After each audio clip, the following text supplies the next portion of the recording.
PlayStation doubling down on Horizon. LittleBigPlanet.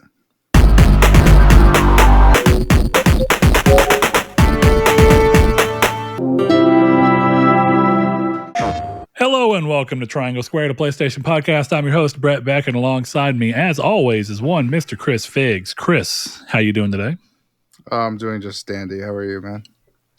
I'm doing all right. I've been thieving, as we will get to talking about here very shortly. Nice. So first and foremost, if you are new to the channel, we welcome you. We are a PlayStation podcast, so we talk about gaming at large, when and where we see fit, what we like about each console, when they're doing things we like, what we don't like when they're doing things we don't like, and so on and so forth. But we primarily play games through the lens of PlayStation and PlayStation system. So with that in mind, today we're going to be talking about a sequel 10 years in the making. Not really, but at least 10 years in the expecting. Jason Schreier has another juicy report on what is happening within Sony, at least one particular developer. There is some refurbished PS5s coming around, and the closure, the last bastion of a beloved franchise from the PS3 era is finally coming to a close, as well as a little bit more. But we're going to start the show off in a traditional time-honored way where we look at what each of us have been playing so that we can either put each other onto the next thing that we think each other might want to play, or give you insight on what you might want to play based on how we felt about things that are new, old, or somewhere in between. So, Chris, why don't you start us off, man, with your 3 Balatros? I'm going to give you a limit this week. We can't talk about Balatro for 20 minutes, so. I can talk about Balatro for 20 minutes. Who are you? I mean, of course we can. We've done it like 5 weeks in a row. That's okay. I'm still playing Balatro. It's really good. And I feel like I'm getting to the point where I'm pretty good at it, which is nice. So yeah, it's nice. I cleared my first gold stake with the checkered deck. But I've been having fun with a lot of the different decks. Right now I'm doing Plasma and I don't remember the name of it, but it gives you a double tag after each boss blind. And I had the most fun run I've had playing Balatro with that deck, which is one I shared in our Discord, which you can join. I'm sure there's a link below. Where I ended up with 18 jokers. And it was due to how many negatives you had rolling? Yeah, because I saved my double tags until I saw a negative. But I was also getting skips for double tags. So I think when I finally saw a negative, I had 11 double tags on me or something crazy like that. So I just kept going up. And then I got the voucher that gave me an extra joker slot. So it was pretty good. I had like you're rocking 400 something. I think I've gotten my highest hand, which is around 438 million. So it's all. I think I know the answer together to this, and I'm assuming that there's every reason why it's not this way, but I'm just going to go ahead and double check. There is no way you can move your save across all these different platforms. Yeah. No, you can't. Yeah. I didn't think so. And primarily speaking, because the only real way to do that would be tying something to your account, and that game doesn't have an account system. So, which is a good thing. Well, in my quest towards making things less online driven, having this not be driven to where you have to have an account that matches is a good thing. But it would be cool if it had a local save and an account reference so that if you played on these other devices, you could continue your runs. Because how much cooler would it be to continue playing on the runs you've already got built up? But here's the problem. What happens when you beat a gold run on a deck not on PlayStation? So maybe it's a blessing that you can't do that. Well, it's interesting because I know stuff like, I don't know if Honkai Star Rail, but I know... No, that's the one I was going to say. I meant Genshin Impact. But Honkai Star Rail, if you do stuff on mobile and bring it to console, it'll all transfer Pop over. trophies. So yeah. So that's nice. I figured it should, but because a lot of the times it gets interesting to see what causes these things. And a lot of times trophy systems are a lot simpler than you think. It's just, is this thing flagged? Yes or no? Pop the trophy. Yeah, exactly. Or is this thing flagged? Yes or no? Is the trophy already popped? Yes or no? Pop the trophy. It's definitely for a lot of the indie games. It's a lot more simplistic than you'd think. Yeah, I don't know. It was nice though because I just said screw it, and I I just hit in the menu. There's an unlock everything, and it like, oh, bans you from achievements. So I'm like, okay, I'm not gonna get the fucking iOS points or whatever. That's okay. So I'm doing. It's fun because on iOS I'm doing like seeded runs. So I did one that was an erratic deck that was all 10 of spades, and it was very fun. It was just like. So does Apple Arcade? I'm assuming that's what you're playing through. Mm-hmm. Does it have an achievement system? I didn't know that. Apple I'm not surprised. They have one. It's been there for a while, but I don't know how. I've never looked at it. Like, I don't care. I like trophies. I don't play enough mobile of anything to know. Honestly, Google could have one, then I would have no way of knowing. So yeah, it was funny though because I was playing Balatro on PS5, watching Sean play Balatro while having a YouTube video up that was a guy playing Balatro, and then I had a run on my phone. I was like, "There's just too much Balatro going on right now." There's just far too much of it. So, well, how did you? Great game. It looks like you decided to break your Balatro streak by a pretty interesting choice for you, hopping into the MMO space, if I'm not mistaken, with Amazon's new game. Yes. So yeah, I've been playing Throne and Liberty. I'm not far enough to say much about the game itself, but I can tell you it looks really nice, and all the stuff that was happening was really cool. So I was like, I'm into this. Like, I like it. I'm playing a rogue sorcerer lady. It's cool. I like it. It's free, so I gave it a shot. But yeah, that was basically being completely free is a big help. Considering that it looks like they learned a lot from the very first one, Another World, which I thought was interesting because Another World. Actually, was that even their first or was that their second MMO? I think it might have been their second. Either way, New World, Another World, or a New World, whatever. Yeah, but that's the one that I thought was already out and is coming to console.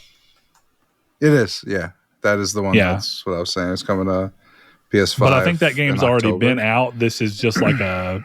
Yeah, I've put some time into it. On to be PC. fair, it could be a sequel. I don't know. Yeah. I don't get lost in MMOs very often, so it's not surprising that I'm not up to date enough to tell you exactly what New World Eternum is.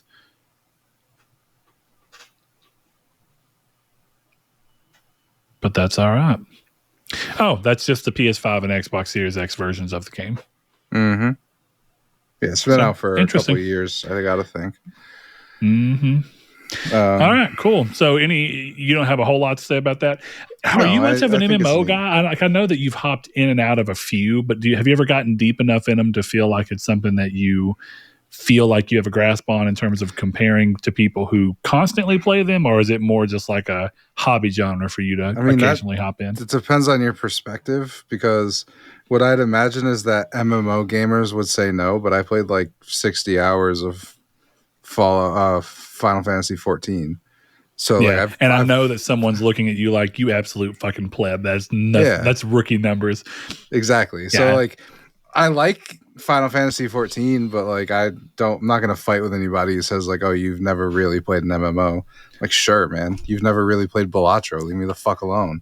Like, well, and I go through the thing too, because it's like, I guess that like all things, there's purists. So there's people who look at and be like, RuneScape is not an MMO, and I'm like, I have thousands of hours in RuneScape on one account, not even to mention the accounts I haven't had actively since I was young.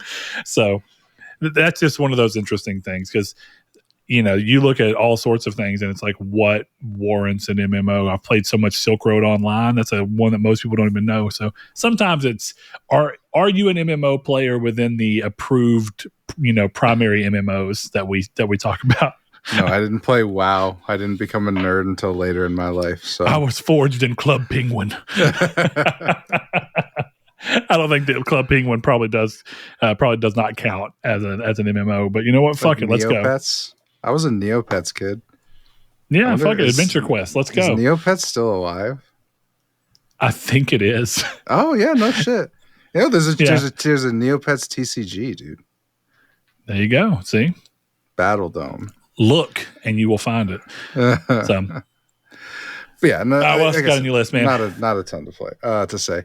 I guess the two real quick ones. I'm finally going through Witcher 3 Blood and Wine. I'm trying to get that DLC done. Nothing's been really clicking and right now, and I don't have a ton of time until Metaphor. So I was looking at just doing that.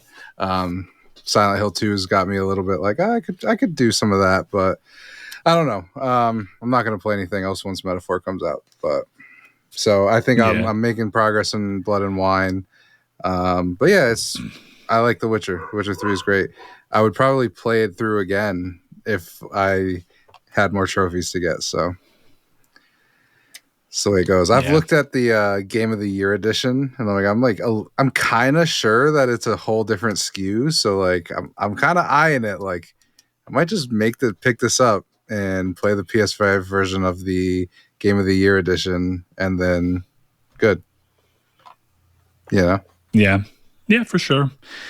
Well, it's interesting. Also, I'm glad you reminded me to hop on here and spend my reward points to get this game. Yeah. I need the reminder occasionally. So, but yeah. Blood and Wine and what is the other one for The Witcher? Heart of Stone? Yeah, Heart of Stone. Or what they're called. I've not played either of those. It goes back to my holistic viewpoint that DLC is garbage and you should never play it. I'm kidding. That's a complete joke. I just seldom ever play. I seldom ever play DLC. But there's a game on here that has DLC that I did play. There's 2 of them, and they're fantastic. And it's you coming back around to kind of being like, okay, I see why people fuck with this game. So I'm a little less interested in Blood and Wine right now, to be dead honest with you. You were getting into Dishonored. I guess you fell out of Dishonored. I'm not really sure what's going on with you in that series, because you seem to be on again, off again. But you know what? I still want to talk to you about it, because you had a brief moment there where you convinced yourself enough to re-download Deathloop, which tells me that you were playing enough with Dishonored that you were like, is Deathloop actually fire and I'm just stupid? Which, we all have to have that conversation with ourselves sometimes. Mm-hmm. Is this game actually fantastic and I'm just an idiot? Yeah, I've had that experience enough times to know that no, Dishonored isn't fire and I'm not an idiot. Or Deathloop, I'm sorry. But Dishonored is. Dishonored's really good. So... I've been playing through that. It's one of those games like I look at every once in a while and I want to knock out the trophies. So that was kind of why I went back, because I beat it back in the day, but never really did any of the extra stuff. So I've been playing that a little bit. I got, I think, to mission 4 or something like that. And then that was kind of where I stopped. So now I'll have to plead with you in the way that everyone pleads with me to play certain DLCs. And that is... that is by telling you that you should play the Witches of Brigmore, or whatever the DLC is called. It's something very similar to that for Dishonored, and the Knife of Dunwall. Both are fantastic DLC for Dishonored, and I love that they're DLC in a way that I find a little more fun, in that they're essentially, you have to have Dishonored to play them, but they're standalone stories. They don't try and slot themselves into the middle of the story. You're playing as completely different characters in these stories, and I love that, because you could very easily just keep doing more with Corvo, but I don't think that that's really the way to go. And it's cool being able to play the game from the perspective of, the enemy, I guess, is really the way to go about it. So I hope that if you continue to play it, that you get around to those. But I also want you to play Dishonored 2. So it's, Yeah, I've considered that one. I'm less excited to play that for some reason. I don't know why. Which is interesting, because Dishonored 2 is just more Dishonored 1, but better. Right. Yeah, I don't know. There's just something about it, that I've looked at it and been like, Like, here's the thing. Arcane games have always kind of got like some touchstones. Like, Prey has got some of the things you would expect from Dishonored, and Deathloop has got some of the things you'd expect from Dishonored, because it's kind of like this is what games from this studio are like, including Redfall. Redfall has an ability with one of the characters that you can essentially blink like you can in Dishonored 1, 2, and you can basically blink in Deathloop. So with all that said, I quite like that, and I like Arcane's feel of their games quite a bit. So There's always that, but the way that those games set up are always really interesting because I kind of have always liked that they have avoided ever trying to go fully open world until Redfall. And that was a real problem because Redfall shows that they don't know how to make an interesting connection between disjointed things necessarily. And that's hard because, I mean, even studios that were once renowned for it falter on that because one of the biggest complaints for Starfield was that the moment-to-moment exploration was so dwindled down by just having you load screen to a new planet and then run for 8 minutes with nothing to find on the way. So, it's a difficult tightrope to walk. So, last game you have on here, though, is one that I've heard of, but I've not really seen much of. Bloomtown, A Different Story. So it's a little indie game, if I'm not mistaken, right? Yeah. It's an indie game. It's a mix of like Stardew and Persona in like that. Okay. Like a social sim? Down. Yeah, it's a social sim, top down kind of story like that. Jesus Christ. Like a top down 8-bit style game. Blake put me onto it and bought it immediately because it looked fire. And it's good. I don't know. It's one of those things where like I say it's good, but I didn't stick with it. So, like, is it good? I don't know. It might just be me. Yeah. Man, there's been a lot of games that you've jumped off of that I don't think are bad. And so I think that you jumping off of them is in itself a telling point for something, right? It's that it wasn't. It's like your attention span demands a quality of a certain degree in order to keep you from bouncing off to the next thing that grabs your attention for a second. That's the way I feel like I want to qualify what happens to you with games. Is like you only really stick with them if there is nothing else to do, or it's so damn good that you fuck all extra distractions off. Yeah, I don't know. It's weird. Because I did like Bloomtown. I thought it was really fun, but it was exactly that where I was like, okay, and then like I put it down, and it was while I was still playing Persona 3, which I did drop off of, but that is my fault. I'm just not redoing the content that I didn't save for. Sorry, just not doing it. I'm done, dude. I have been whenever I'm in. Yeah, we'll talk about that in a second, I guess. Yeah, but I recommend Bloomtown. I think it's really cute. So it's fun. Like so far, it's really cool. It's got a like nice, like atmospheric, like everything's cute and cozy, and then it turns into this horror show. So it's cool. I recommend it. That's good. It's better than the game that you dumped a bunch of hours into, and then it dumped you. Concord. Yeah, I can't win. So yeah, Chris, you played Concord almost. Like, I wouldn't say religiously. That's a crazy overblowing of it. But you played enough Concord, given the time that you had with it, or the opportunity you had to play it. You played more than. To be abundantly clear, I played so much Concord in that time because I knew this was going to happen. Yeah, no, 100%. I'm not. This was not an endorsement. If you're watching, you may notice my Concord shirt that Chris and I worked together. Chris hit me up one day and said, "Can you make me a Concord shirt?" Because he just thought it would be funny. And clearly Sony has no interest in making one right now. Yeah. And so I designed up a Concord shirt and I put the Rest in Purgatory dates for it, where it start and its end, and then I put this little nifty triangle squared sleeve pattern on there. Chris and I were talking if there's interest in doing a dumb limited run of these shirts. If there is, I guess let us know.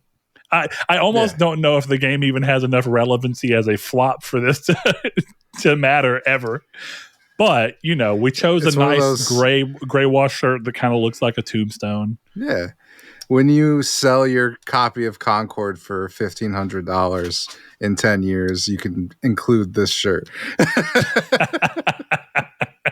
But there is something funny about walking around, and it's so good because when I wore this shirt last week to card night, and I got somebody stopped me and said, "Is that a Concord shirt?" And that interaction alone made the $4 I spent on this shirt, or whatever it was, maybe $6. I can't remember, but it made it worth it. That's all that matters. It was That's what we worth love. it. So We love that. yeah. So, we've got that going for us. And if I even get one reaction of someone going, oh shit, a Concord shirt in the wild, it's kind of like Chris's deviation shirt. Yeah. Oh, which shirt has a sadder story that goes with it? The Concord one or the Deviation one? I don't even know, because one made it all the way through production and still fucking failed, and the other just at least got killed. It got put out of its misery before it had time to get, publicly, degraded. Yeah, it's true. And they all got better jobs at Sony, so I feel like probably fine. That's fair enough. For showing off shirts, my shirt is Gordon Ramsay as a Tyrannosaurus Rex, and it does says, this have something about roar? Yeah, it's fucking roar. That's so good. yeah, it's pretty nice. I already spotted the joke, but I still appreciate it. Good, I'm glad. All right. So Chris, I'm going to go through in order of playing for mine, but there's the last one on here is very important. So first and foremost, I beat Tunic. I cannot recommend that game enough. I know I talked about it a lot last week, but I'll tell you, like I was telling Chris the other day when we were playing Space Marine 2, which is also one of the games on my list. Tunic is the perfect type of game for me. But if you want to 100% it and go for the platinum and all these other things, it depends on how you want to do it. If you want to do it with a guide, I'm sure it's a lot easier. But if you want to do it the way the game intends you to do it, there is nothing more fun. I talked about this with Deathloop, where getting a notebook out and writing notes and diagrams and charts and information down so that you can reference it later. I love that shit. And Tunic is so wild that these pages of this, guide that you're getting inside of the game that you're putting together, once you get them all, which takes a lot of work, you don't have to have them all necessarily. Well, you do have to have it for one of the endings. But once you get it all, there's a page that you can reference that has a bunch of page numbers on it.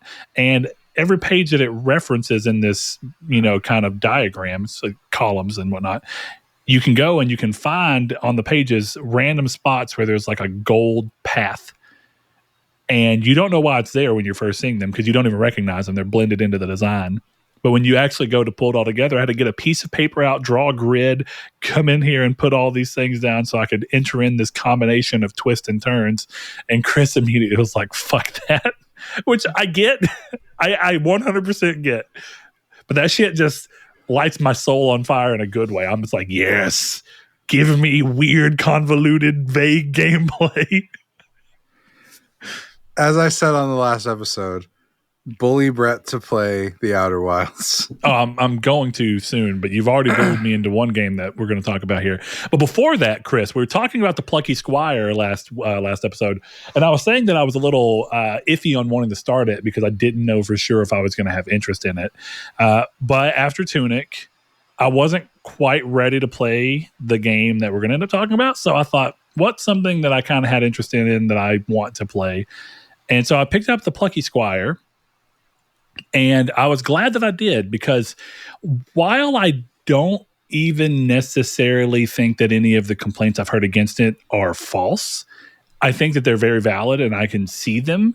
I think the game's charm, presentation, and its ability to constantly throw new ideas at you does so in such a way that I think distract is a poor word because it carries a negative connotation, but it is at least an apt word in the sense that to me, the game hid its flaws beneath a thick layer of ever-changing charm. And so the 10 hours it took for me to play it was well worth it. Now, in Ultimate Brett fashion, the way that it goes, I beat the game and got all trophies without meaning to, besides the trophy for buying all power-ups in one run-through, because I didn't look at the trophy list at all. So I had to restart the game, farm enough light bulbs at this beginning thing in order to then rush through the game to get to chapter 6 so I could buy them all in one playthrough. But you know what? It was worth it. And I enjoyed the game. So if you've been iffy on the Plucky Squire and you were looking at what we said last week, Chris agreed with the presentation part. I think it is really hard to say anything negative about the game's presentation. It's so beautiful. It's so interesting. It's whimsical. I think that no matter how many times you do it, popping in and out of the book is just fucking cool. Even small things like the boulders at the beginning of the game rolling down the hill and then reaching the end of the book and popping out and becoming 3D rocks in the real world, that shit is just cool. No matter what you do, it's just, what we were talking about whenever I was playing in front of a friend was like, it's like someone was playing Zelda Link Between Worlds and was like, how can we make this shit cooler? And they figured it out. So have that going for you. I really like the game quite a bit, and I suggest it for anybody. I think it's at a good price point, but that's a hard thing to say because I think that game's $30. And while I think it's worth it, there are also people who say that this, an 8 to 10 hour game for $40 is not enough, or a 18-hour game in Silent Hill 2 for $70 is not long enough. So fuck if I know, I'll leave it alone and just not worry about it. If that sounds interesting to you, or if you have PS Plus Premium, go play it, because why the fuck not? My only comment Space on Marine that 2. is that, you go ahead. Yeah. No, my only comment on what you're saying is that I don't think it's worth $30 because I don't think it's good enough to pay $30 for. Well, I mean, that is what worth is, so fair enough. Yeah, but if the experience wasn't so unique, I think I'd be a little more wanting to join you in that. I think its value sheerly comes from the fact that you are not going to find this experience anywhere else. So if this experience looks valuable to you, I think that it meets the price point because there's not an alternative, in my opinion. Sure. And I think that's a true mark of value for me as an individual. Is something I can't get a better experience of elsewhere is worth it. Of course, I'm more saying that it doesn't matter about the time length. Just like I don't think. For sure. Yeah. I wouldn't spend $30 on it, and I don't even know. I don't mean any offense when I say this, but I don't even know if you have a good gauge on if you think it's worth $30 because you got it for free. Because I didn't spend it. Yeah, yeah. So and I think that's why I wanted to point out that it is a PS Plus premium game. I would I think that's good. $15 on that.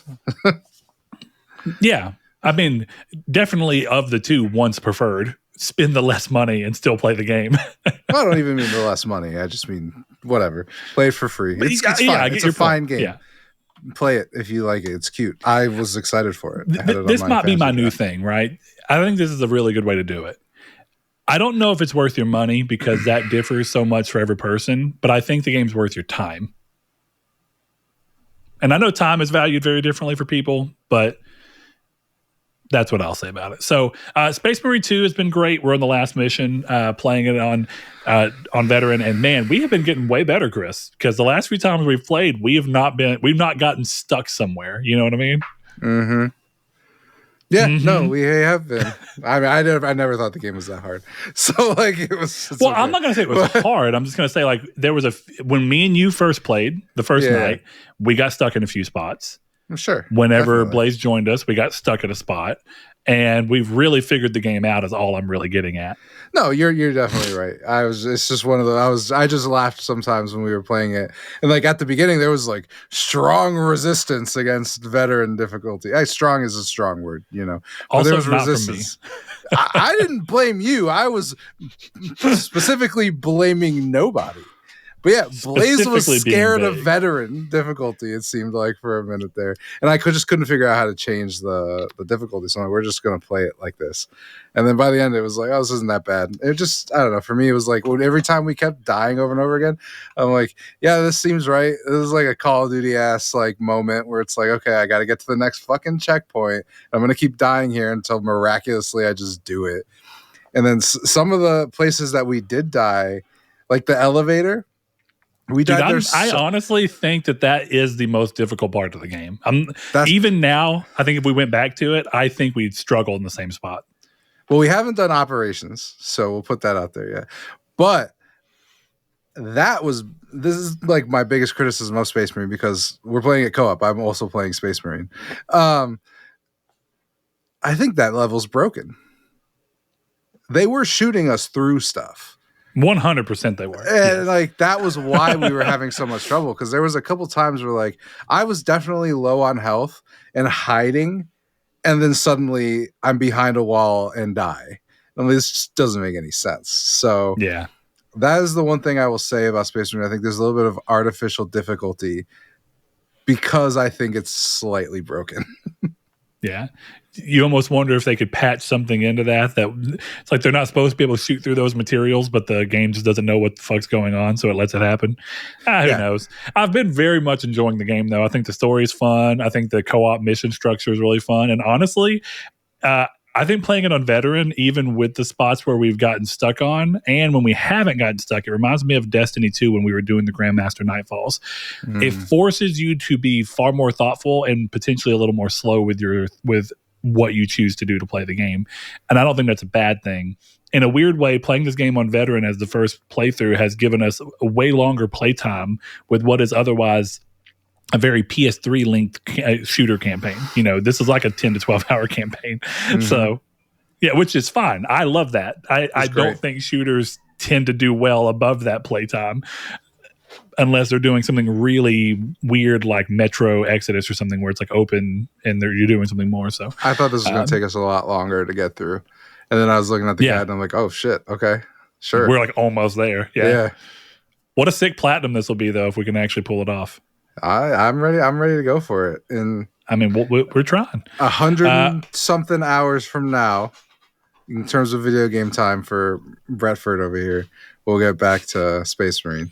We got to play one more mission so that I can actually play the game. I'm going to do that. We're going to do that. That's the part that sucks for me. It's like I can't play it right now. I can't even touch it. So, that really sucks. Yeah, that really sucks. And I didn't think about that. It's press X and then it starts the cutscene. So I messaged you because I was like, fuck, I want to make some multiplayer progress. I just can't touch this game. I don't know what happens. The multiplayer is quite fun in that game too. Yeah. Oh, it's so much fun. I was glad you guys played because I was like, this is good shit. Yeah, no, there's always that struggle. I do think it's a good multiplayer mode, but I also have that thing where I was doing pretty well. And I think that generally speaking, most people like things more when they're good at them without, which, to be fair, I think playing on veteran has prepared us for some of the ways in which the game wants you to look at mechanics. Mm-hmm. And so I think that we were doing pretty well in there. But it's easier to get lost in multiplayer when you're doing well because it's like, oh, cool. I had a really good KD. Oh, I was top of the leaderboard. Maybe I can do that again. Shit like that really goes a long way in multiplayer matches. Yeah, exactly. So, yeah, I want to play some more too. And I want to start experimenting more because I've been playing it really safe and just sticking with tactician so that I can be effective because I understand the class and how to play it out. But here soon, when we get back into it, I actually want to start fucking around and being like, what's this sledgehammer class? What's the shield class? What's the minigun class? It's going to be fun. It's a fun game. Yeah. So the last game is a game that Chris has been asking me to play forever. And also, I guess... I want to go back and make sure I understand the confines of the bet. So it was that you will get the platinum in Crash 4 before I do what? Play the first 2 hours of Persona 5, or was it beat Persona 5? I just want to make sure I remember. Fairly sure it was beat Persona 5. Okay. Any of our listeners who have just been eagle-eared paying attention, keeping their nose to the ground for us on this, let us know. Lie for Chris. But yes, so I finally started Persona 5. I downloaded it about a week ago, or about a week before I started playing it. I've been playing it for about a week now, just with a bunch of things going on in between, so I couldn't play as much as I would have liked to. So I'm about 12 hours into the game. I have, for anybody who's referenced it, I don't want to say too much to spoil, but I found the route in the first palace, and I am ready to send the calling card. So I haven't done it yet, but I can at any moment, from what I understand, I think. Yeah. So with that in mind, that's where I'm at. Right before I turned it off, I was going through some of the social days, So early impressions. First thing foremost, it is. I promise this is not necessarily a hit against the game because it's just something of note because my wife noticed it too. It is a very PS3 game. It is very obviously a game that was built on the PS3 and then moved forward. And that's fine. Chris and I talk about all the time that games from PS3 are like the easiest generation in modern reference to be able to fall back into and kind of feel relatively comfortable. So I've been enjoying that. I think that the game it's good that it has an art style to it because its stylistic choices help it not feel quite as dated as it would otherwise. So I quite like that. The writing is very good, which I did not doubt would be the case because that's kind of what I think most JRPGs live and die on. But if you're a social sim aspect of your game, you have to have good writing because people don't give a shit about social stuff if the characters aren't interesting and they aren't, written well and have interesting arcs. So I've been enjoying that. And there's things, it definitely has some JRPG aspects to it. Sometimes the aspects that I end up liking the least about a lot of JRPGs. The game feels to me like it wants you to grind sometimes. And maybe I'm off on that. That's just like my intuition that came about as playing it. But I also think that the way the game goes about introducing you to stuff, I think I'm accidentally hyper fixating on what it's talking about. So it's like, it showed me that I could get personas from monsters, and every monster I fought after that, I was like, give me your persona, your persona, your persona, your persona. Until I realized, you can only hold so many personas at one time. So there was that. And then the game was like, hey, you can fuse personas. And then I immediately was like, fuse. So yeah, I think I'm getting a little stuck in on what the game is trying to show me right now, but it's playing out pretty well for me. So yeah, I think the writing, or rather I should say the subject matter of the story is very interesting. It's very mature in a way that I expected from the series, just being Shin Megami Tensei adjacent for the majority of my life. I've had a lot of friends who have enjoyed all of those games, both Persona, Digital Devil Saga, anything that has something to do with the Shin Megami Tensei games. So I really like that. I think it's been interesting. It's unfortunate that my daughter keeps wanting to watch me play, and I have to be like, absolutely not, because even the first thing in the game is immediately something that is just out of bounds for a child. It's so much. I literally don't want to say too much because I don't want to. I don't. It's like I don't want to fuck up someone's first playthrough of Doki Doki. It's like leave it alone. The less you know, the better. I'll just say, like the first dungeon stuff. That's like minute one. You figure out what's going on. So I don't even know if it's spoiling it to say, like, that's the message I sent you about the opening. It's like, it's such a fucking insane opening of a video game I've ever seen. Yeah, but not necessarily in the way that, because I think most people would think you mean like bombastic, and it's not that it's bombastic. No, it's not what I mean at all. It's a very different way in which it's a quite wild opening to a game. So with all that in mind, I have more to talk about, but really what I'll say is I don't love it yet, but I really enjoy it, and I see the potential for me to love it, and I could see those seeds being planted and kind of being watered and moving forward. And I would not be surprised to see me be, depending on how my schedule stuff works with things I have going on outside of work and everything, I wouldn't be surprised if by next week I'm 50 hours into this. That's what I'm aiming for, is to be, if I'm at 12 right now, and I've went, Saturday I was completely out of town, after like 1:00, and Sunday I was out of town. So I barely played any yesterday or Sunday, and then Monday I played. So given time where I can more hammer down into it, I can imagine I'll at least be at 40 hours before too long. So that's what I love to hear. And I kind of love it, man, because it's the perfect game scenario for me to find myself in when I am really wanting to wait to play anything until the pro hits. Because it's like, this game will see absolutely no benefit from being played on a pro. And so I don't feel weird about playing it right now. Whereas even Silent Hill 2, I'm like, it will probably iron out some of its weird performance hiccups that it does have, which are pretty small, and I'd probably get through them. But it will probably iron those out on the PS5 Pro, even just playing with boost on. So I'm like, might as well wait for Silent Hill 2. But I don't know, because I'm also interested in Silent Hill 2. So I'm torn. But, I'm trying to figure out if this will be a fingers to the bone game where I'm just constantly playing it until I beat it and then I play something else, or if I'm going to interleave something into this. Considering its focus around social days and how it automatically kind of changes the viewpoint of what you would consider pacing in a game to be. More so than anything I've played. This is more so than something even like Rune Factory 4, where there's a day system and you're doing stuff, but the game is very much like, go do what you want to do and don't worry. This game, I kind of have control over what I do, but a lot of times the game is basically telling you, go fuck off and be a person in this world for a bit. And that does make it a lot easier to be like, oh, I've finished 425.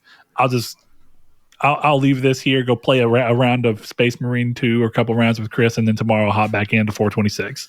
Cool, let's go. It's what I've been saying, and I don't know if you've noticed what the loading screens tell you, though you're playing Royal, so maybe there's not many loading screens, but it literally says... There really isn't. Yeah, so you didn't see it, but the corner of the screen when it loads, because I played the PS4 version, it says, take your time. And that's what I was trying to tell you. Like, the game itself is telling you, like, go take a fucking break.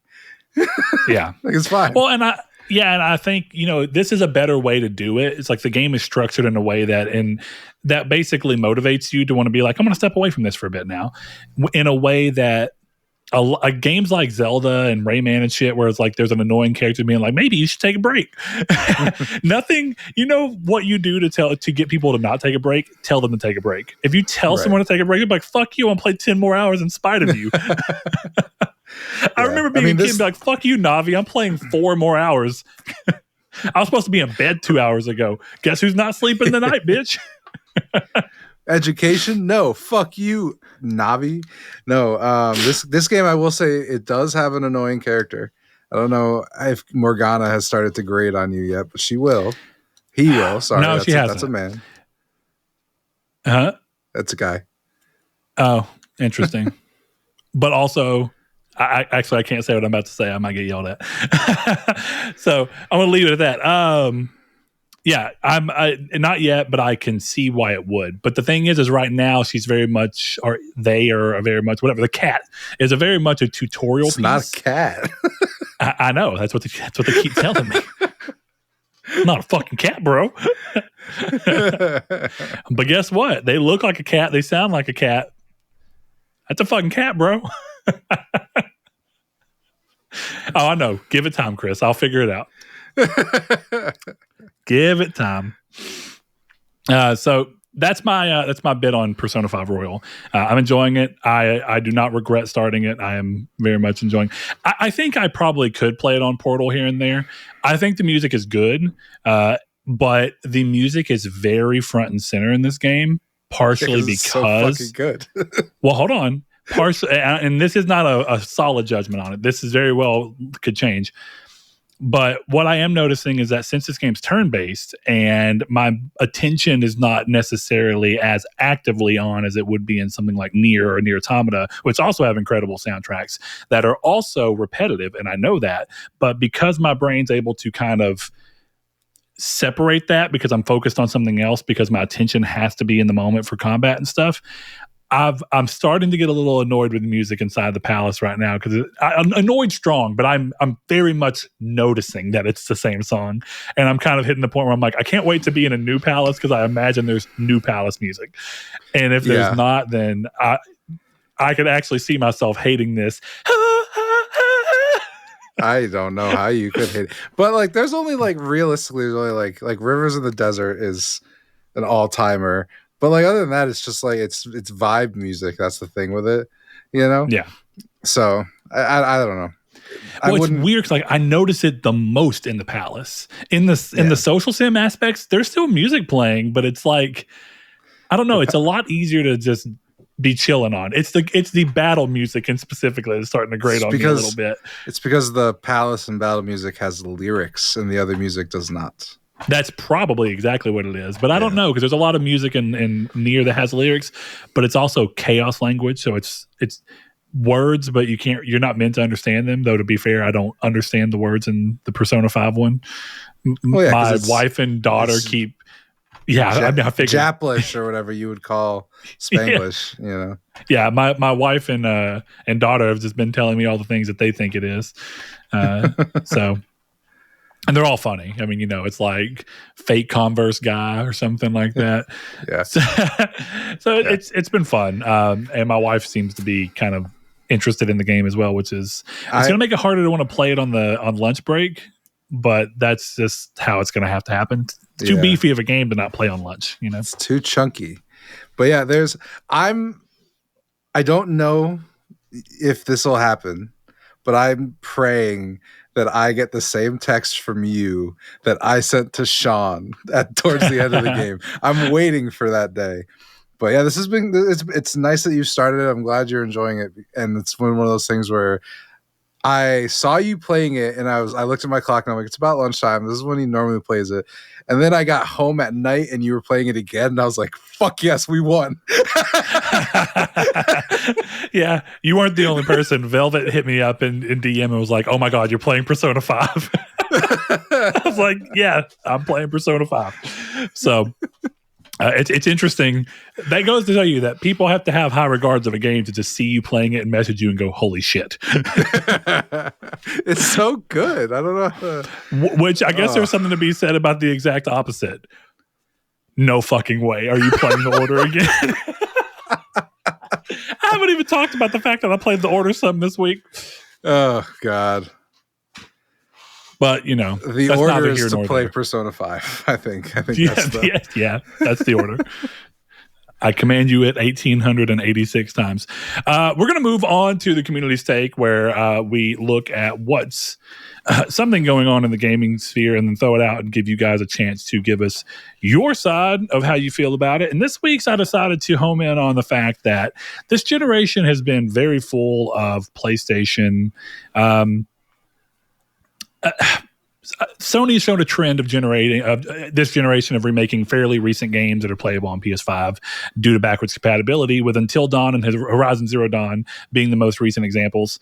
And I asked, how do you feel about this trend and the various ways in which they've gone about pricing these releases, from lowered upgrade charges for existing owners to outright full price for all consumers? And it's really been interesting to see how inconsistent it's been. I don't even fully mean that as a critique. It's just Sony has not completely stuck with one way or the other. And it's also really weird what they consider a remaster versus what they consider a remake, because in many ways, I view Horizon Zero Dawn's remaster as almost a remake. And Until Dawn is essentially an engine port remaster. Like Fable Anniversary, and yet they're calling it a remake. And I guess that's true because they've changed some things on that. I thought that was interesting to see as well. The opening has got some new cutscenes and different pacing, and they've changed some of the gameplay stuff, which is interesting to be said. But we got some answers. One of the answers we got was from Liam Biscuit. He says, waste of resources. Put that time and money toward bringing other older games to the classics catalog. I want to see way more PS2 games on there. And this is where I think we're kind of seeing there's a tie-in response that I want to give here that I think is interesting, because it at least speaks to the heart of the matter. But I think that while this generation totally works, I'm interested that people are going even further back. And that is with Blake. Evil Dead Blake says, I think it's fucking stupid. They could use those teams and resources to work on something new or remaster games stuck on older hardware. Horizon already looks amazing. It doesn't need this. And from all the screens and videos I've seen of Until Dawn, they completely changed the way it looks. The game is basically a movie. Coloring is so important to atmosphere. I would never play that remaster over the original specifically. And kind of on the back of that, one more, TT Dog 666 says, I'm with Blake on this. There are many other more worthy PS2 era titles that could get this treatment. Instead, we're getting remasters/remakes of games that already have a PS5 upgrade patch. And by all accounts, Until Dawn is seeing player numbers that are worse than Concord. I actually haven't looked into that, but there's some wild shit about Until Dawn we could talk about for just a second. But he finalizes that with that we've seen a remaster of a game that had already been remastered with The Last of Us, and it just starts to look incredibly stupid. So let's take a pause there and kind of look at the answers that we've gotten from so far. And it's been cool to see that a lot of people are calling back to the PS2 and being like, we need more PS2 remakes. And I also want to throw out that this is at the same time as PlayStation did exclusively, at least console wise, get a remake of a PS2 classic in Silent Hill 2. So that's interesting, but I think a lot of people want to see this from Sony franchises that were big during the PlayStation 2. So Chris, what's your kind of thoughts on this? Because my immediate thought was there are a lot of games languishing on the PS3 that have no shot to even be brought to PS5 via a backwards compatibility thing at the moment, and that they seem like much easier games to target for remakes and remasters because of the fact that they don't need quite as much reimagining and reworking done. They really just kind of need to be slightly tweaked, brought the resolution up, and bring. Now, there's work to getting them working on PS5's architecture. But what is your sense on that? Do you think that PS3, PS2, is there a specific generation or? No, I don't know. I don't really know like what the criteria is here, because again, I don't know. The last like I don't understand the remake remaster criteria, because The Last of Us is older than Bloodborne and people are mad about it. But if Sony announced Bloodborne remake tomorrow, people would be shitting their pants. So like does the game have to not work properly? Because Bloodborne doesn't work properly. Is that the criteria? I know The Last of Us is a weird example because it got the PS4 thing and it got the PS5 thing. I get that. But again, it even got PS5 Pro support, which I think is what gets everybody in a wild spot, because you can technically play The Last of Us remastered at 4K 60. It's really like 1800p 60, but effectively it's very close. And that was because it got PS5 Pro patch or PS4 Pro patch, and Bloodborne didn't. And so a lot of people view Bloodborne as being, underserved in this particular regard, which also Bloodborne sold significantly less than The Last of Us remastered even. Yeah. That's kind of the thing. It's like, no, Bloodborne. And I love Bloodborne. I want to see it. Fantastic game.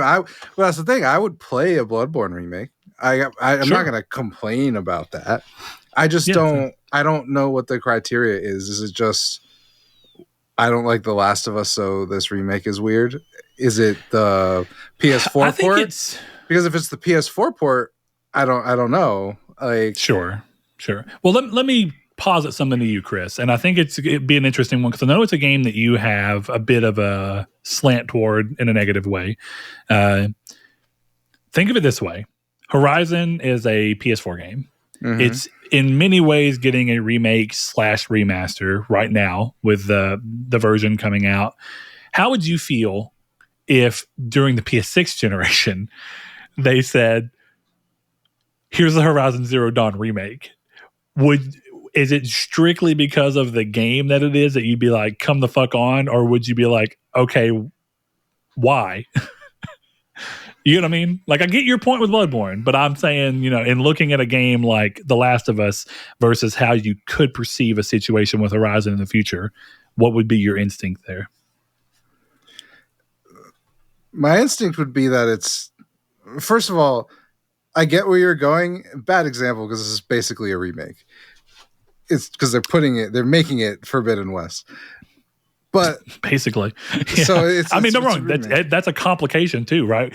I don't even know what to consider a remaster or a remake anymore. It's very the line's getting very blurred. I mean, there are no remakes; they just don't exist. Well, what would you call Blue Point stuff? That's a remake, actually. No, 100%. But even then, I could make arguments, but I won't, because it is a remake. Dead Space isn't a remake. Resident Evil 4 is not a remake. Silent Hill 2 is not a remake. Yeah, they're reimaginings. Exactly. They're not fucking remakes. Stop calling them that. So, I don't...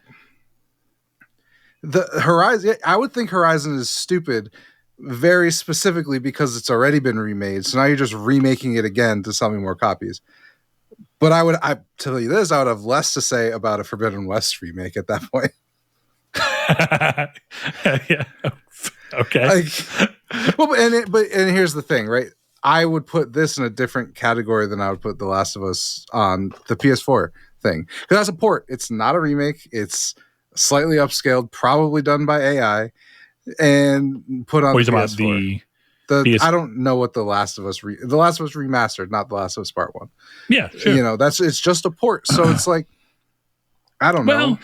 But realistically, it got lighting changes, it got HDR updates, it got resolution bumps and higher resolution, higher quality textures and stuff. So I mean, that game got a good chunk of work done, but in a more remaster-like way, in the way that we started viewing remasters during the PS3 era, right? Where it's like we're going to up the resolution, maybe up the frame rate, and we're going to give you higher res textures if we can. Look, my point is more that I have no evidence for what I'm about to say, but I'm sure that the last remastered, I would be shocked if it took more than 6 months, and I'm sure part 1 took a year or two, and that's my difference. So, like, to me, fair. Like, having a port out there, even if it does have slightly better lighting, isn't the same as remaking a game and then remaking it again. I don't know, like, so in the Horizon thing, again, it's like whatever.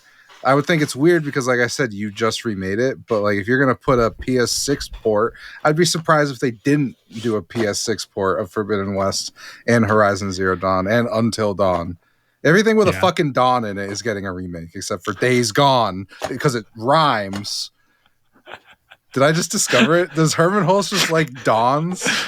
Is that why Dawn? the rumor for the Days Gone remake is true? Yeah, Diana is in The Last of Us. See, made that work.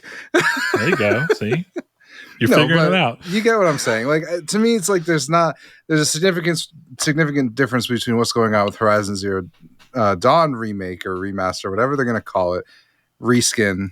They fixed the baby, whatever Horizon Zero Dawn Baby Fixed Edition. Yeah, exactly. Unaborted looking. Whatever you want to call it. But then The Last of Us, I think. I really thought that added to the first game on PS4. I thought, of course they didn't want this baby. Look at this fucking thing. It's a monster. Throw it in with the dead carcasses. Even Ross was like, and then she grew up and Ross was like, ooh. I mean, hey, listen. I mean, I don't know.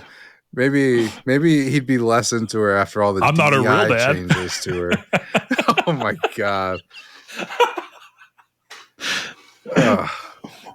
No, that was the uncomfortable moment of the show. The Woody Allen excuse. All right. They recast Ross in the remaster. It's Woody Allen the whole time. Oh God.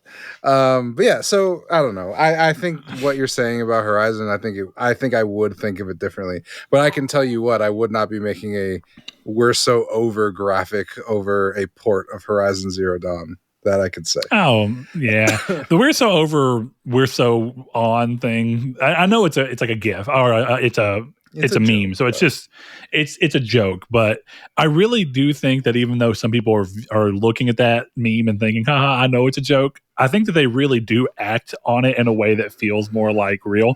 And I'm not even saying they're wrong for doing so. Yeah, I do think that this is a really weird thing of resources. Some games make more sense than others, right?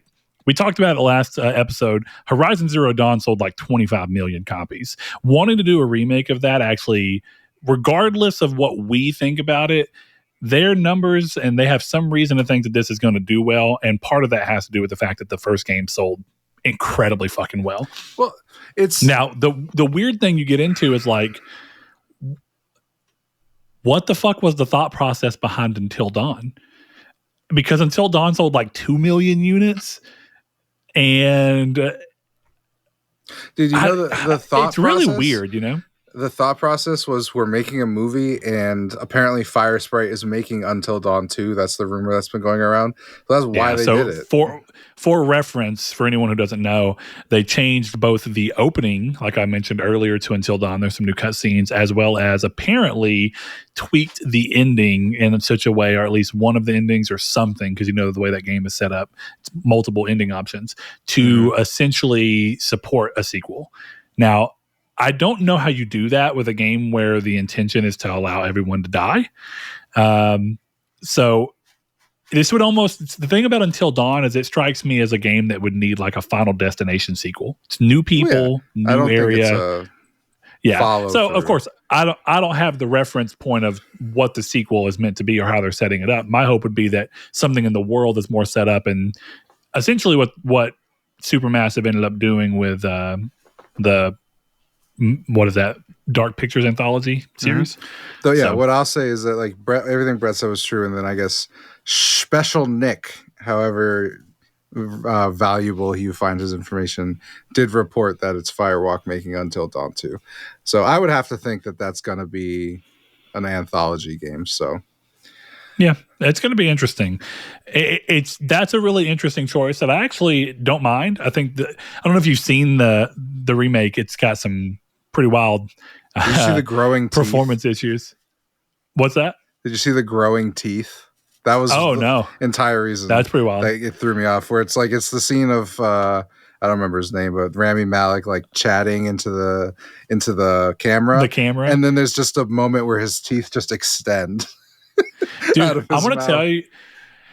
So that's one of the pre-rendered cutscenes that are still in the game. They're pre-rendered this time to do certain things, but the pre-rendered cutscenes run like crazy on this. They're like the frame pacing's out of order. So sometimes you'll see a frame before you were supposed to, and then you'll see the frame that you were supposed to see after it, and it'll look crazy juddery and wild. And people are like, what the fuck?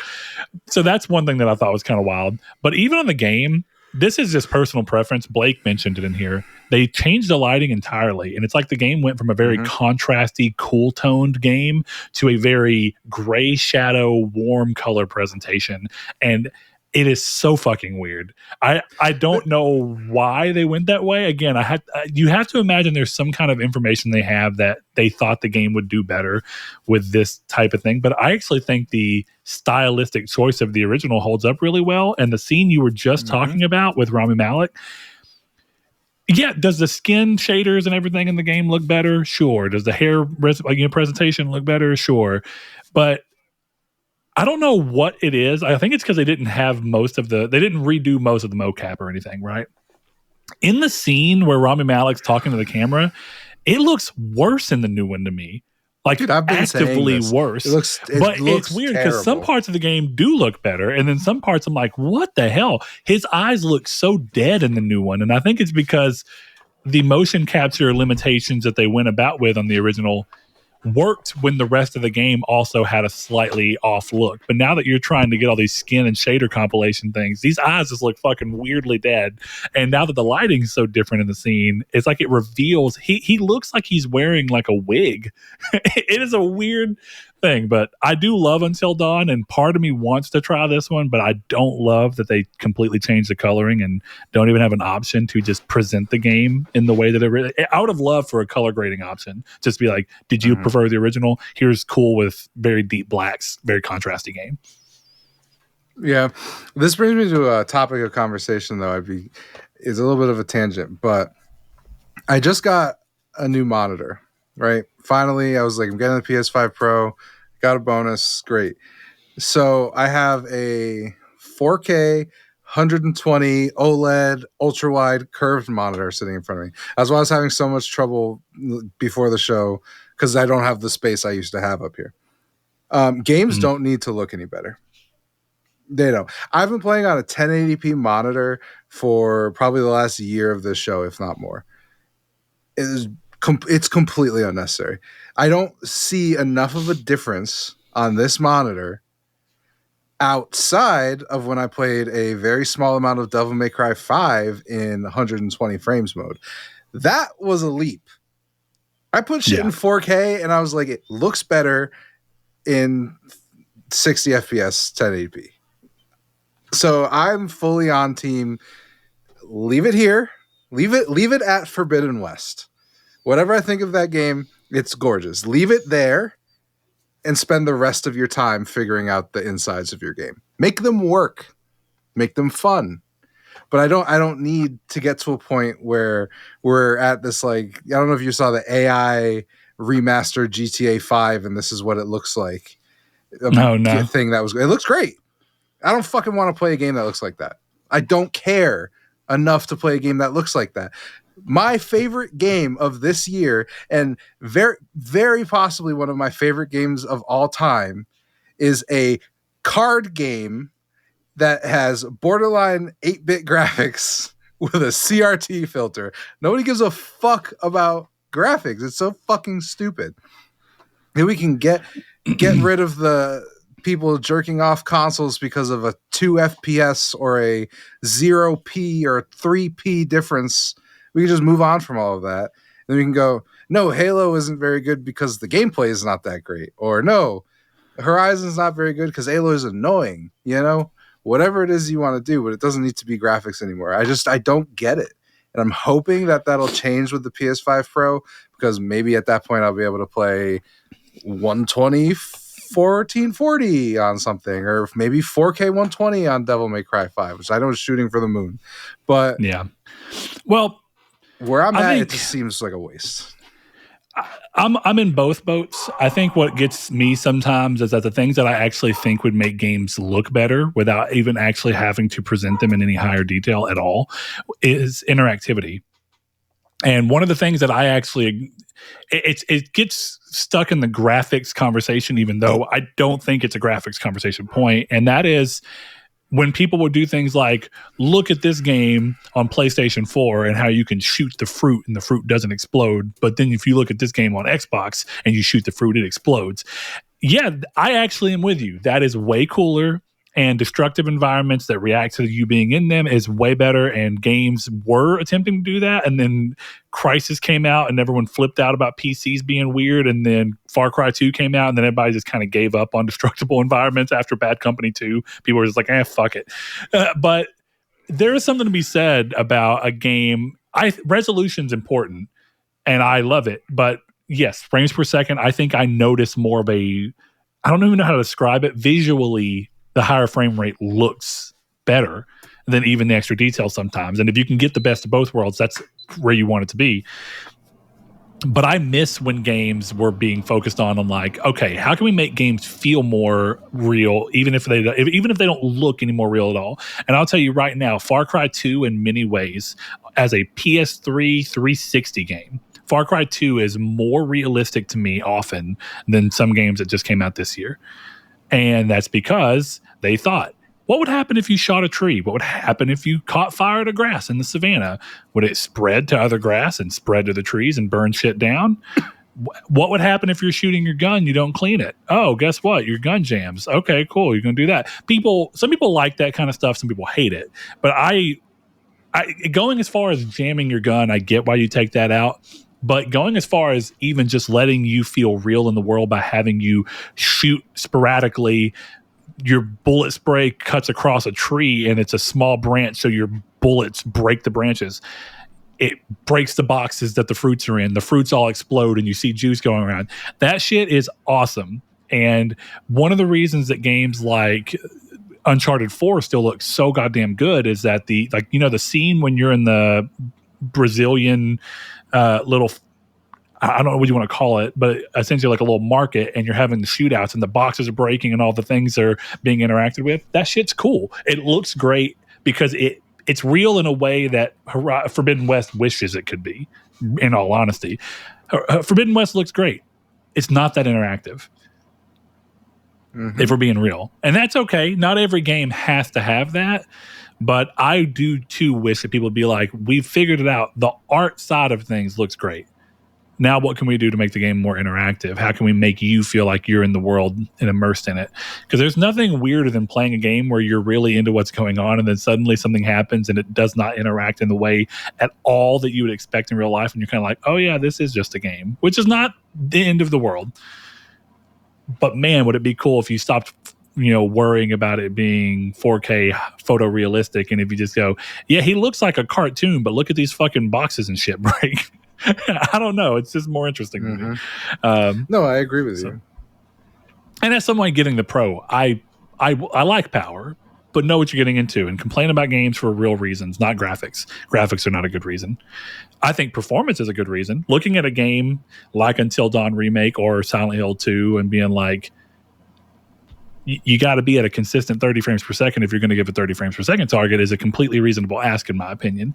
But looking at going between the two and going, well, PS5 hits 27, where Xbox Series X hits 25 frames per second. I have a better console. I guess you do, but let's just talk about how the game doesn't hit the performance target on either console for a second. So Let's get back to this community stake real quick and wrap it up. We've got a few more. Rude Cold, one of our longtime listeners and patrons, says, I understand the trend as these are IPs that Sony are expanding into new media with shows and films. So it makes sense to have the games in the best way possible to introduce people to play them on the PS5.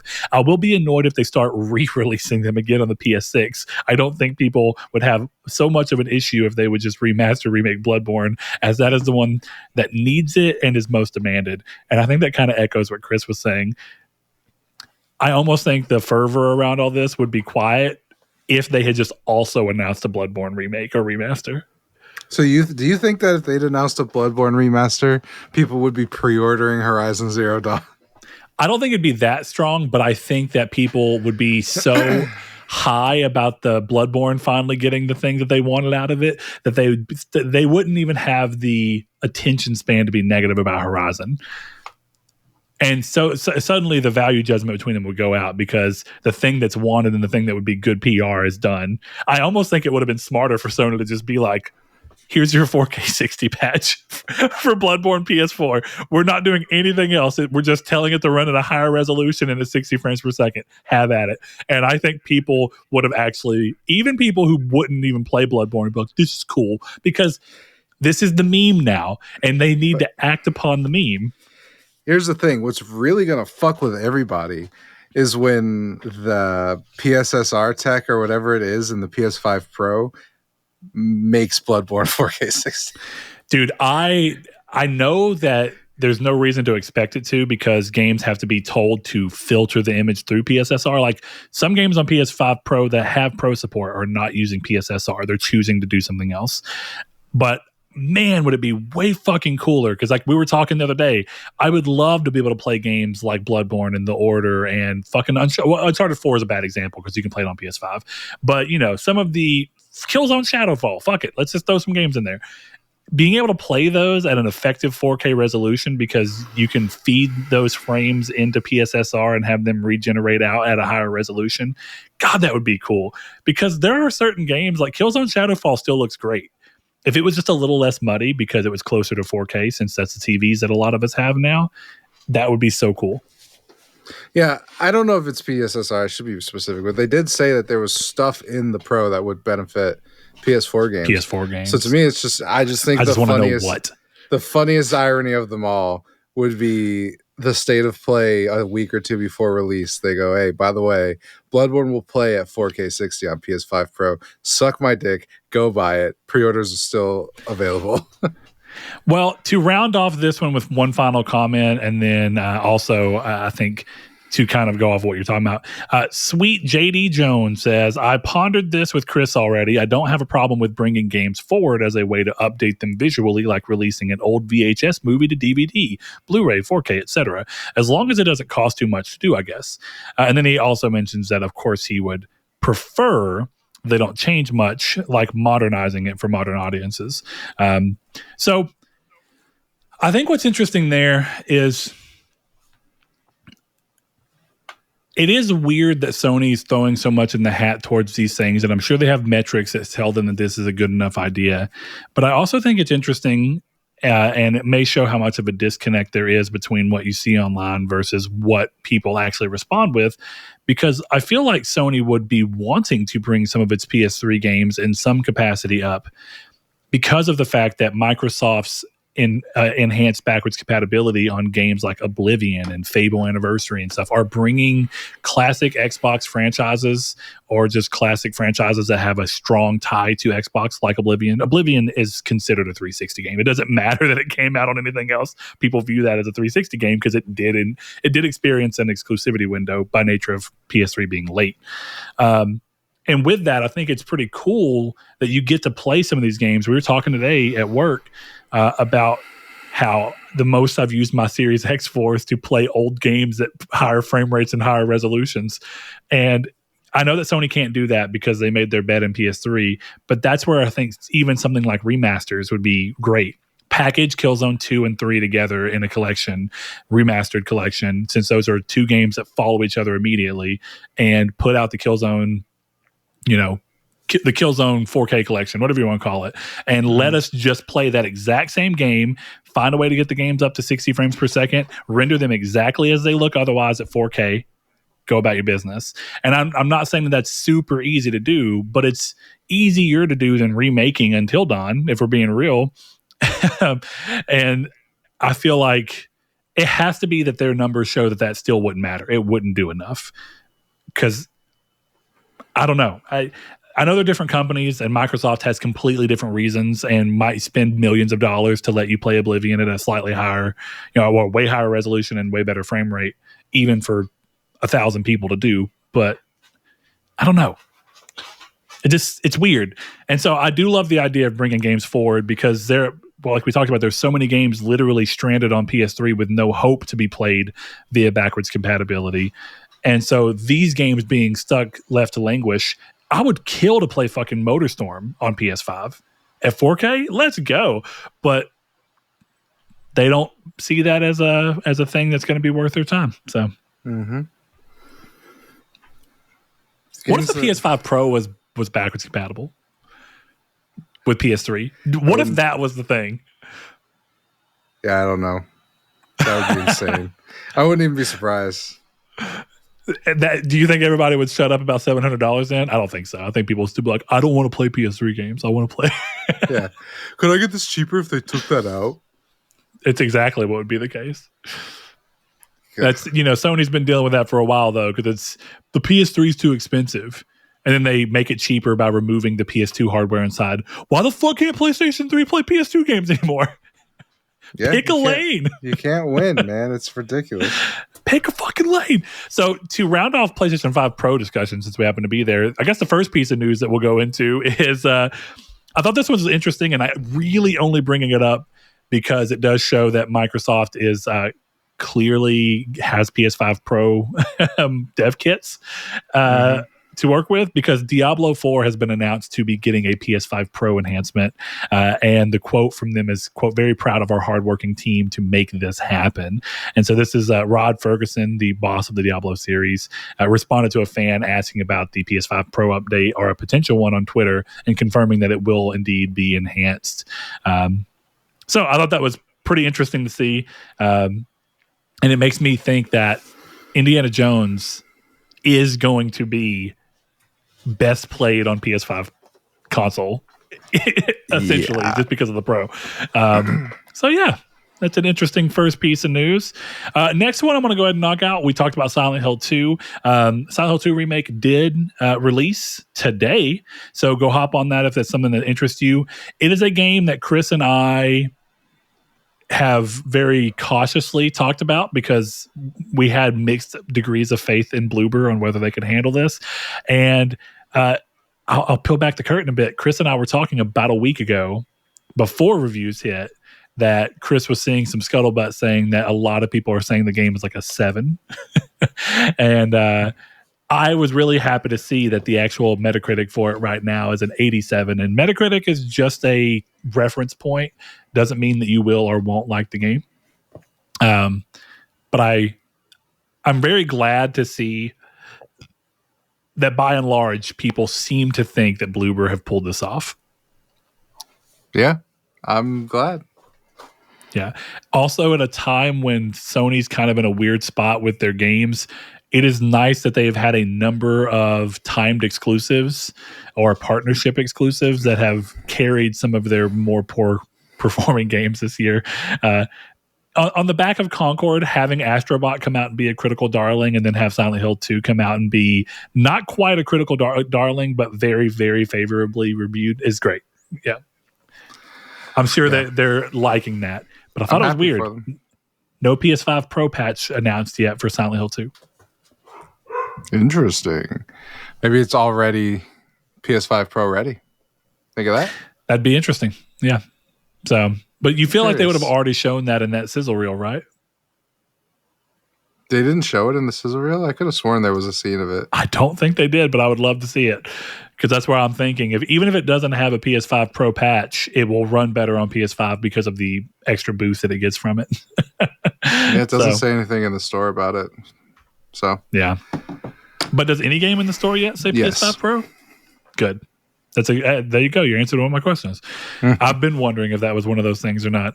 All right, moving along. The next thing is a good piece of news for people who have loved some of the another horror game that I think is getting to the point where you can start to call it a classic now that it's reached the ripe old age of 10. But Creative Assembly, the developer behind the beloved Alien Isolation, has announced that 10 years after the release of the original game, development on a sequel is now in early development.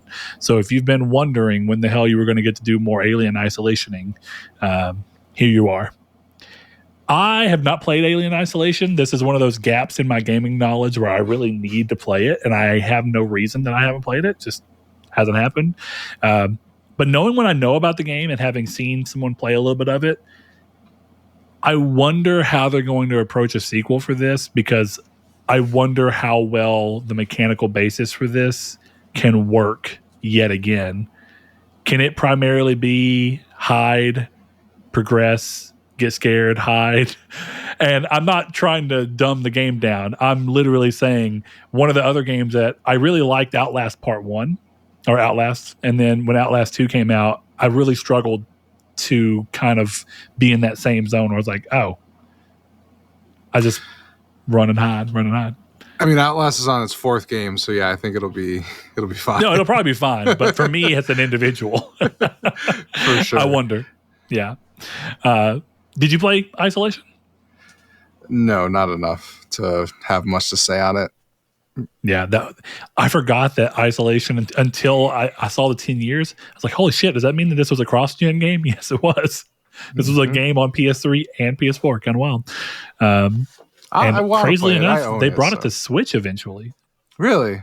If I remember correctly. So yeah, it's wild. It's a game I need to come around to. See if I can fall in love. It's great seeing people kind of get that with Silent Hill 2. People are like, I never played it. Now I have an opportunity to. And I know it's not the exact same game, but close enough. Yeah. All right. I'm going to do these other two beforehand. So Sony has started selling refurbished PS5s. This one's quick. They retail for $350. So if you've been waiting to get your hands on a PlayStation and wanted to get it at a budget, this might be your way. Hop in at a bit of a discount. More sadly, Sony announced today that LittleBigPlanet 3 and its DLC will be delisted from the store at the end of the month. So if you own or buy the content before it goes down, you will retain access to the content. But this does mean that this is the last LittleBigPlanet game in name. Sackboy has got the character, but it's not a full-fledged LittleBigPlanet game. This is the last LittleBigPlanet game with a server active, and that means that Sony is now is finally laying to rest the final bastion of the LittleBigPlanet dream. And that's, I don't know, it's sad. I'm not saying that there's not good reason to do this, but I think, well, to close the servers. What I do think is a little weird is, what is the value of taking the game off of the store when it does work entirely without internet? And I was curious to see if you had any inclination towards that, or if you think that there's something that, even if there isn't an inclination you have for that, do you think that game should just be getting delisted if there's not a valid reason? There is a valid reason. 2/3 of the selling point can't be accessed anymore. That's a pretty valid reason. That's quite. Play, I don't think that's the same. Create, share. I know. 2 out of 3 of those no longer work. The game still has a completely working campaign and customization. You can still actually create. You just can't share it. I don't know. I don't think when you're selling a game, I don't know. That would be to me like saying, well, Call of Duty isn't playable anymore, but you can still run around the maps, so they should be able to sell it for $60. Not that they were selling this for $60, but it's seems like the same argument to me. I don't. Yeah, this game's like $20, pretty much consistently. I would still prefer they take it off the store than someone go, oh, I've heard of LittleBigPlanet, I can't wait to see what's in there, and then it's nothing but a 5-hour campaign, and the rest of the stuff says it doesn't work. It doesn't work. I don't think that's the amount of refunds in itself. I think is the reason that you pull that down, is people buying that game realizing, oh, this isn't what I expected it to be, and moving on. Or complaining about it. Maybe. I don't know. I still ultimately think that games should be kept around. I mean, those games are couch co-op games, so they can be completely played co-op together. And I know that they're giving everybody an opportunity to do this, but I don't know. Shutting down and delisting a game when there's no licensing issue at hand with it just feels not great to me and feels like not the way to go. Definitely when there's always conversations around game preservation. And we know that game preservation cannot be perfect. We've had conversations about that. So as much as you can preserve LittleBigPlanet 3 would just be what the core concept of the mechanic bed is with a story and campaign and how you can play that with other people, that would be maintained. But the sharing aspect of it, pulling in and creating all these things that other people can see, is gone. Yeah, you can't preserve that, and that's difficult. But either way, it's a sad day. I'm not going to say that it's not without its merits. Even pulling the DLC actually seems reasonable to me, because I'm sure some of the DLC is licensed, and keeping up those licenses is probably quite annoying. So delisting the DLC doesn't really bother me. It's just strictly the game. So the last one, though, I'm curious to see what Chris's thoughts are here, because clearly Sony just really has an eye out in metrics that tell them that Horizon is the big go-to series. Because as you may remember, Horizon has an MMO in the works from NetEase, if I remember correctly, is who they're working with, or NetSoft. I think it's NetEase. One of those people. So regardless, whoever they're working with, or is it NCSoft? I think it's NCSoft, yeah, not NetEase. Okay, so with them, they're known for a number of MMOs. I think, if I'm not mistaken, they're known for Guild Wars. I think they're also City of Heroes. That might be them. That sounds accurate to me. But they're working on an MMO, but Jason Schreier has reported that Horizon Online is Guerrilla's next big game, while simultaneously indicating that Horizon 3, a proper sequel to Horizon Forbidden West, is very far out as a result of this. And so, of course, the question becomes, what is Horizon Online? It's being made at Guerrilla, so this seems unlikely to be, and should have nothing to do with the MMO. They should be completely separate games. So this is interesting. It's doubling down more on Horizon as an IP and really working to set it up for people. And we want to say that I hate this. I don't know, but it is interesting, because the Horizon VR game clearly didn't sell very well, because VR didn't sell very well. Horizon Forbidden West did not sell as well as Horizon 1 did, which is sensible. Horizon 1 came out later in a console generation and with way more install base. So yeah, I don't know. I'm curious to see what the reaction will be for the Lego game, first and foremost, and then secondarily, of course, what the remaster of the first game will do. But what are your thoughts on this, Chris? I don't care. We're getting too much Horizon. I think it's a bad franchise. Those are my thoughts. I don't want to play this. I don't understand why they're making 18 Horizon games. Do you think this is somewhere more along the lines of what we saw that got reportedly canceled from Insomniac with Spider-Man Online, basically, the Spider-Verse or whatever the hell they were trying to call it, where we saw that trailer, which was, you just essentially going around the world and doing spider shit with your spider friends. Do you think that that's kind of in the same vein here, where they're trying to make it be mostly a game that's got a similar foundation to the Horizon mechanics, but you can just play it with multiple people? I actually started thinking this through. I know that you don't love the IP, but then I also started thinking about, I had a little bit of burnout with the IP, and then I actually thought that the VR game was a really good use of the IP and a lot of fun, because it was a very different genre at the end of the day, by being first person and being more focused on adventure than an open world game.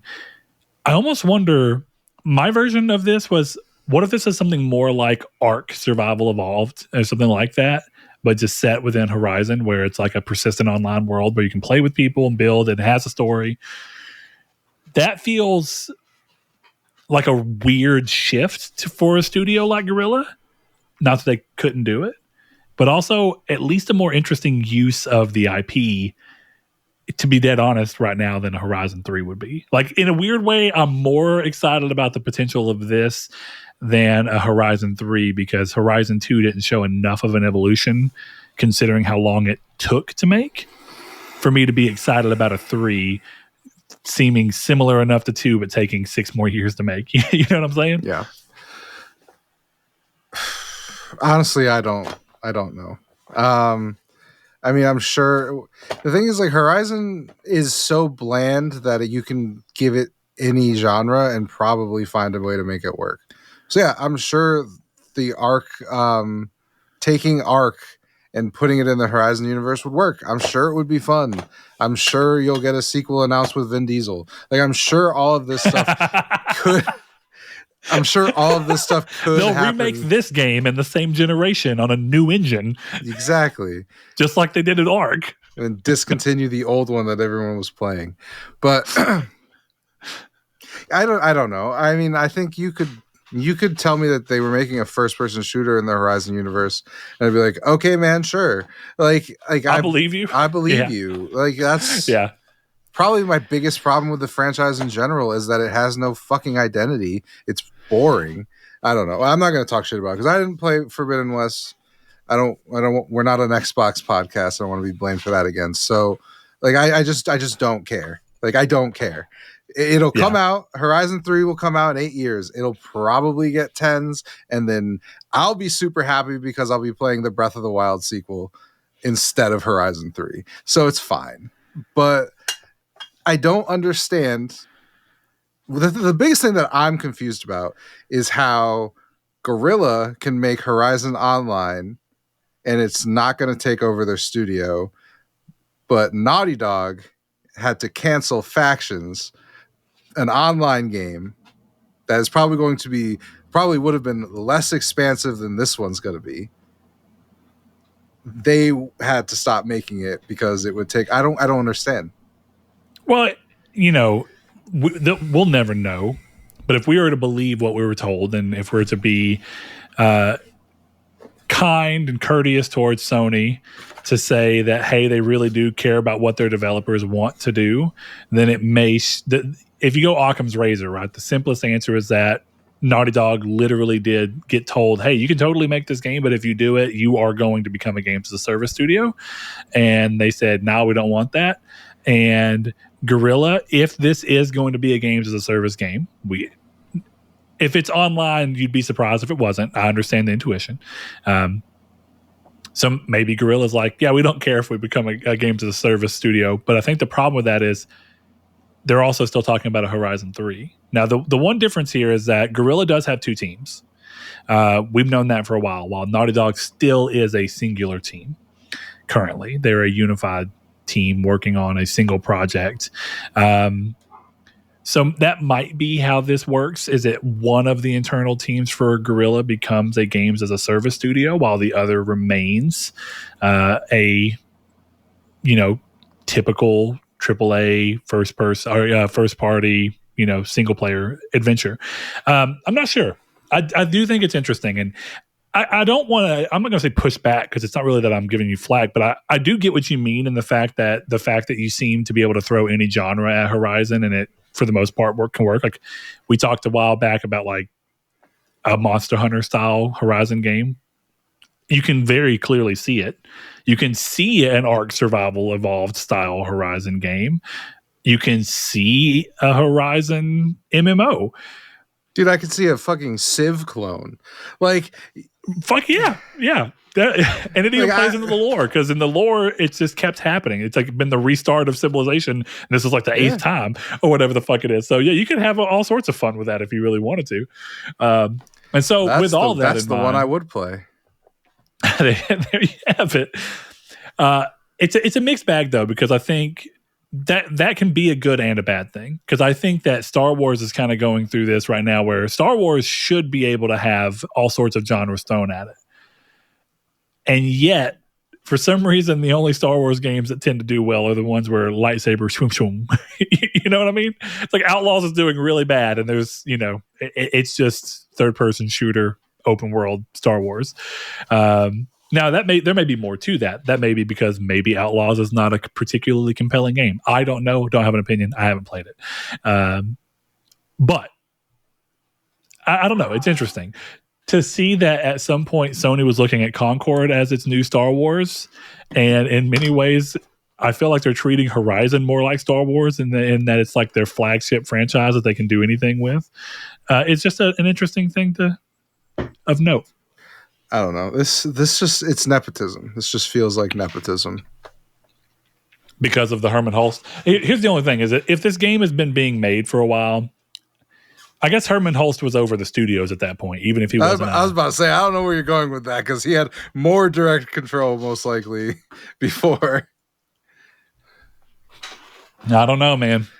I don't know. That's a good point. I hope everyone's happy with their Horizon game, but where's Bloodborne Remaster? That's what I'm going to say about anything else Horizon. Well, I want to pivot for a second and ask you a question that I'm really curious to see what your gut response is. Mm-hmm. We know part of the reason why we haven't is because the game that would have been out by now has been canceled. But you brought up Naughty Dog and you brought up Factions. So let's actually look for a second. Where the fuck is Naughty Dog this generation? And I mean that in a sense of where's their new output? Because all that Naughty Dog have put out since PS4 or since the PS5 has been on market has been a remake of a game, a remaster of a game, and a collection of remasters for a game. And so it's really interesting. You know, you look at Crash Bandicoot 1 through 3 and then Crash Team Racing on the PS1, Jak 1 through 3 and Jak Combat Racing X on PlayStation 2. PS3, we saw Uncharted 1, 2, 3, and The Last of Us, so 4 games. That's pretty good. And then last generation, we saw the last Uncharted 4, The Last of Us Part 2. And then I think Lost Legacy counts, in my opinion, as a full-fledged game. So I'd consider that. So three titles. That's the best one. And here we are 4 years, roughly halfway into the PS5 gen, and Naughty Dog is like radio silent. What do you think is actually coming from them? Do you? My gut would tell me it has to be new IP because of how long it's taking. There's no way it's The Last of Us Part 3, right? I think it's got to be The Last of Us Part 3. Really? Yeah. The problem is, like, for me, I think it's clear that Sony views Naughty Dog as their this is what we can do studio. Sure. So to me, like, a new IP, an old IP, those games are starting as fresh as humanly possible because the engine has to be rebuilt so that it can look perfect, so that it can be the best looking game on the market. I mean, I think I would bet on The Last of Us Part 3, but I wouldn't be surprised, and I would kind of, hope that there's a new IP in the center there. Well, you know, they're hiring stuff from a while back, separate from what they were doing with Factions. Seems to be pointing towards some kind of a sci-fi themed game. Mm-hmm. And if I remember correctly, they leaked a project name. They didn't, but someone leaked a project name. I can't remember what. I keep wanting to say Savage Space because a lot of people wanted the sci-fi game to just be like an adaptation of the comic book from within The Last of Us. And I know that's not what the actual name of it was. Stray's Cross. Okay. That's what I just looked up. So. Okay. So, yeah, I knew that there was a project name that leaked for it. And so I guess what we're really saying is which one would come to the market first? Is the new IP what's coming first, or is The Last of Us Part 3 coming first? Because I think there's every reason to think that both are happening, right? Yeah, we're definitely getting a Last of Us Part 3, no question. Well, I say that, but I did just say, and maybe I'm wrong. I did just say that the Naughty Dog is a single studio team, but I do still think that's the case. Unless they finally, now they may have like a splinter group that's working on the new IP or working on the seeds of a Last of Us 3, but the 90% of the studio for sure is working on one title. So I don't know. Do you want me to read this leak about the new IP since I have it up? Sure. Go for it. According to information that was obtained from a meeting between Sony and Naughty Dog, the next IP is an action and adventure game currently known as Stray's Cross and is planned for release on the PS5. The plot centers around a secret conflict that has lasted for entire ages, leading to the downfall of humanity. The world is said to be inspired by steampunk, and unlike the company's previous games, this one is going to be from a first-person perspective. The game is said is also said to feature two protagonists, one being woke and the other being a wanted criminal man. The joke was that one being a talented female scientist and the other a unjustly wanted criminal man. The two eventually meet up and work together once they discover a hidden truth, likely related to the previously mentioned conflict. So that is the leak. It is from Reddit, but it is there is a Game Rant article, so take it for what you want to with it. All right, well, let's take it for what it is for a second. Let's say that there's the even thing. I actually am really glad to hear that the next game from them is actually going to take a break from Sony's third-person, over-the-shoulder camera game style. And don't get me wrong, I love a lot of those games. They can be really good. Days Gone's excellent. Horizon Zero Dawn, I really loved. I sing that game's praises. I will never take that back. At the time, I thought that game was incredible. So, and of course, the God of War games did really well. So it's cool, and I love seeing all this. It's just, I also really like the idea of Sony letting their studios kind of break out and do something different again. And for Naughty Dog, first person is like the thing they've never done. That's cool. I hope that that's the case. So I don't know. We'll end up seeing what ends up coming from it. But that's just the studio that, like, now that we've heard from Sucker Punch, now that we kind of have an idea of what's happening at Guerrilla from a very noteworthy source, it's super easy to just kind of go, where the fuck is Naughty Dog? And you do kind of have to be like, how much of Naughty Dog was working on Factions? And that's a really complicated question to ask. And part of me almost wants to say that The Last of Us Part 3 seems more likely because maybe some of the work they were doing for Factions could be more easily moved into The Last of Us 3, like some of the assets and shit like that. But who knows? Like you said, since it's supposed to be at least on the single player side, Naughty Dog is the studio that shows what can be done. Maybe the expectations are too high to be able to reuse assets from what would have been an online game, essentially. Yeah, I don't know. It just sucks about that because that's the reason we're not getting more games is because they're spending more time being like, oh, well, they'll notice the boat animation if we put it back in this game. So let's spend a year on another boat animation. It doesn't help that people online yell at them because they reused the boat animation that looks fantastic. Well, that's what I'm saying. I think I had a personal experience that kind of brings me to this, but like, we all have to remember that Twitter is not real, right? Like if Twitter was a real place, Hillary Clinton would have beat Donald Trump in 2016, right? Like that is just subjective fact. That's how it felt on Twitter. And like I was thinking about this recently because I tweeted that I didn't agree with something in like a Marvel Snap thing, and instead of having a conversation, the guy goes, "You don't even play Marvel Snap, you dumbass cunt." And then I'm just like, well, this is why the dev studio doesn't fucking listen to you. You're an asshole. And I do play the game. You don't know what you're talking about. I play more than you probably do, motherfucker. And it's just like, that's kind of one of those things. It's with all of this. There's so much pressure on these studios because of the other people not understanding the job. Well, it's the access of the internet, right? Because like I saw another interesting interaction with you on Twitter where all you were doing was referencing to somebody that the portal works well and that you just don't have a lot of use for it, basically. And somebody was like, it's a paperweight. And you're like, well, no, it's not a paperweight.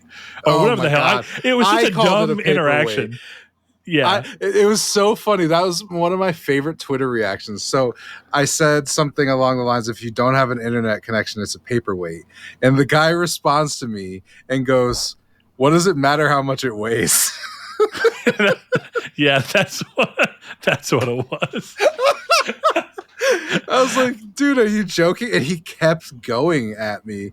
And I'm like, okay, have a blessed day. And I moved on.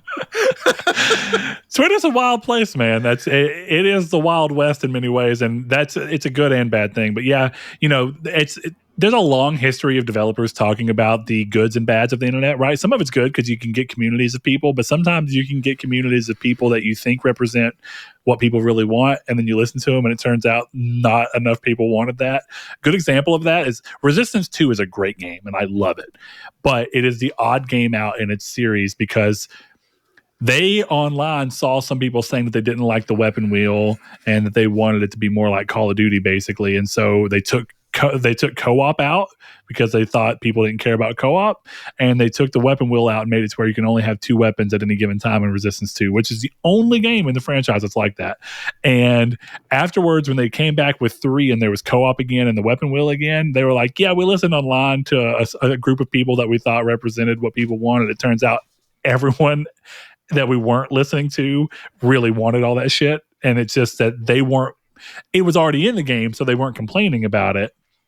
But since the few people we saw complaining about it, we thought, oh, that must mean no one wants this. It's a terrible place to have to be as a creator. It's the best and the worst thing. It gives you a great platform in order to put your stuff out there, but it gives you so much more shit that you have to go, I know what's best for my product. And you have to really take a lot of criticism and go, I know you prefer it that way, but I know what's best for this, and I know what I want it to be, and I know what the people I am aiming towards want it to be, and I got to keep it that. Well, and that's, I think, a big thing with just talking in general, where it's like, just saying we're Bloodborne doesn't make them want it, isn't going to make them make it. There's a lot of nuance in like having an actual conversation and explaining yourself, but you can't do that online because nobody gives a shit. Yeah, well, I mentioned this to someone the other day, is that I think part of what happens in the modern day is that we can talk to people so easily now. Mm-hmm. And part of the reason I like doing this podcast, for instance, is that it gives us an opportunity, or even playing games online when we hop onto an actual headset and we're talking, is that, Chris, you and I talk throughout the week, but it's pretty shallow because it's through text. And what I was getting at with my friend the other day is, I think that there's a problem where everybody feels like they know someone or they know people because they talk to them all the time, but 90% of their conversations are super fucking shallow because it's just, since I can talk to you, I'm going to talk to you about any and everything, even if it doesn't matter, if I don't care about it really. And I was saying, like, think about it used to when you had to wait to talk to somebody. You'd be like, oh shit, I can't wait till I see Chris again so I can tell him this, this, and this. And then once I see you, I would make sure that every word counted. I'd be like, oh, I got to make sure. And now you can just be like, oh, I'm just going to say some stupid, shallow thing to Chris. And so you start to get this sense of, I know him, I talk to him all the time. How well do I actually know you? And I like to think pretty well, because we actually talk more deep doing the podcast, after the podcast, when we're doing creating together, when we're playing games together.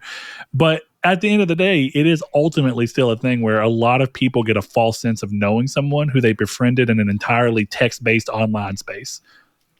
Yeah, and that can work, but like, it's one of those things where it's like, I think some of the stuff, like, you're making shirts for my mom, and if I only if I'd never spoken to you before, I would never have even considered I wouldn't have even considered asking for the bowling shirts, but let alone these shirts, but like, we have a relationship more than that, and it's just, so having we could have the same conversations that we do on Discord and never do this. And I wouldn't consider you as close a friend as I do. It's just, the important part is having the conversations and stuff like that. So, yeah, just no nuance in text. It's like, even, like, we've talked about it before, where it's like, I asked you about Silent Hill today, and you're like, oh, I'll pick it up right now. And I'm like, that's not what I'm asking you for. I just wanted to know if you were going to buy it, so that I didn't just run out and get it, but like, just having that conversation in text, like, I don't know if you did or didn't, but it wouldn't surprise me if you got out, put the phone down, like, this fucking guy's trying to get me to buy a video game right now. I'm at work. No, 100% did not. And I know that, but it's like, there's that through text. Like, if you had that reaction, it would have been totally justified.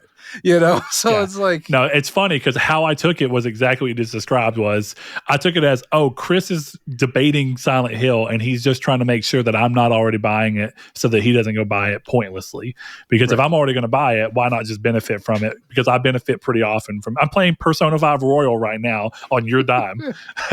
Yeah, and it's going to be great because now that you're playing it and I buy Metaphor digitally now, you'll end up playing that. It'll be sick. Yeah, see, there you have it. Try to force him into another 130-hour game. Like, dude, I bought it digitally just for you. I wanted that box. I wanted the disc, but just for you. So you have to play it now. But yeah, so I know it's an interesting thing, but I really think for people who are designing products, and a game is a product at the end of the day, it's also art. I mean, call it what it is.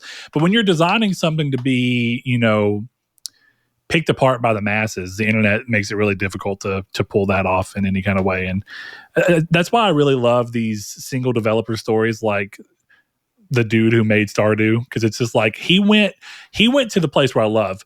He went to the super deep, like, oh, I was on a fucking forum full of people who love the Harvest Moon games. That is the ideal place to be to get ideas and feedback on making a game that's Harvest Moon inspired, not Twitter.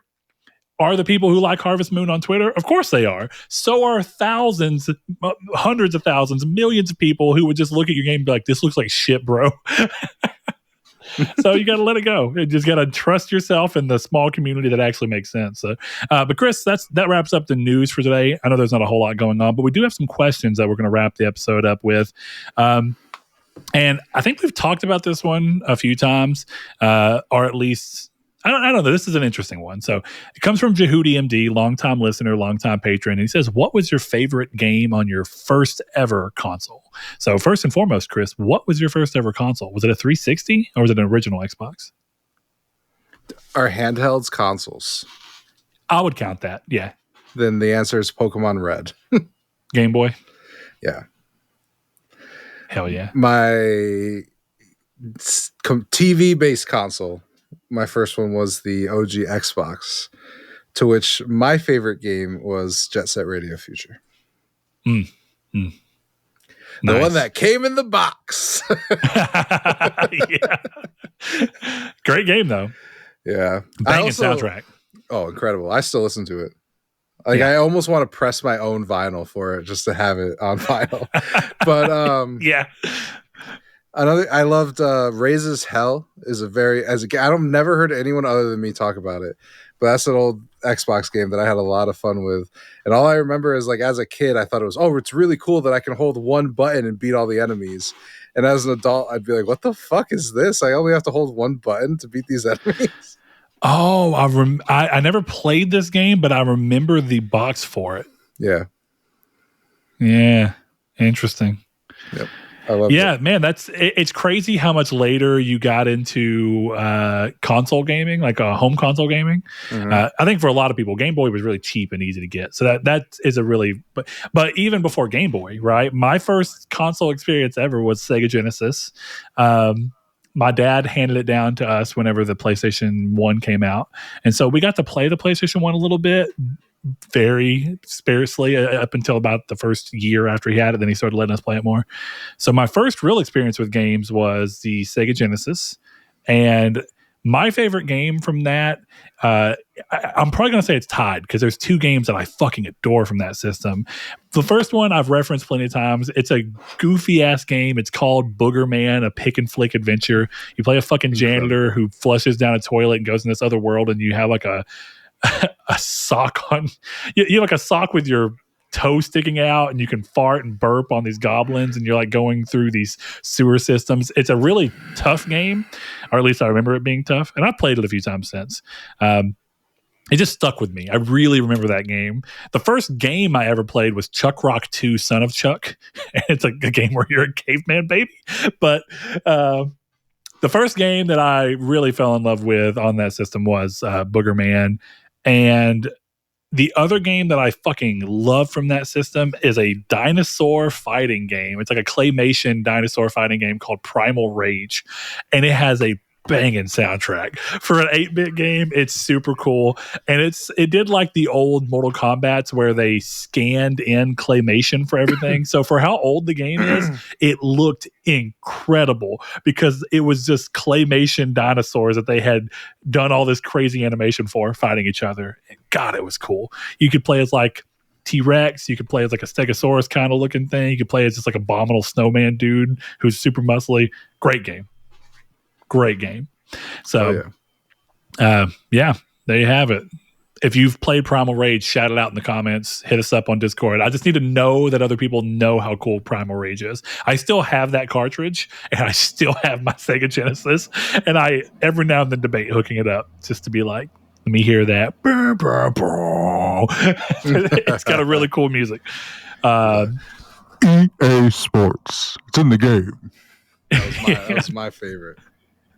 Yeah, dude, nothing like bit audio for games. No.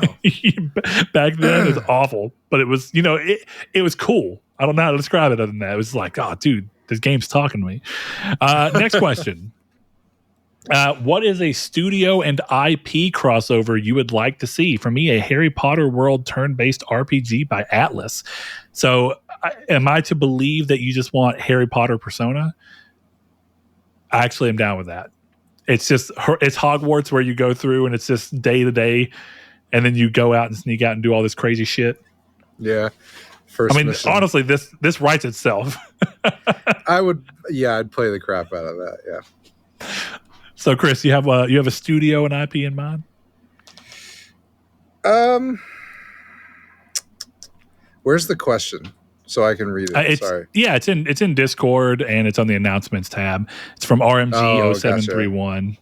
Yeah, what is a studio and IP crossover you would like to see?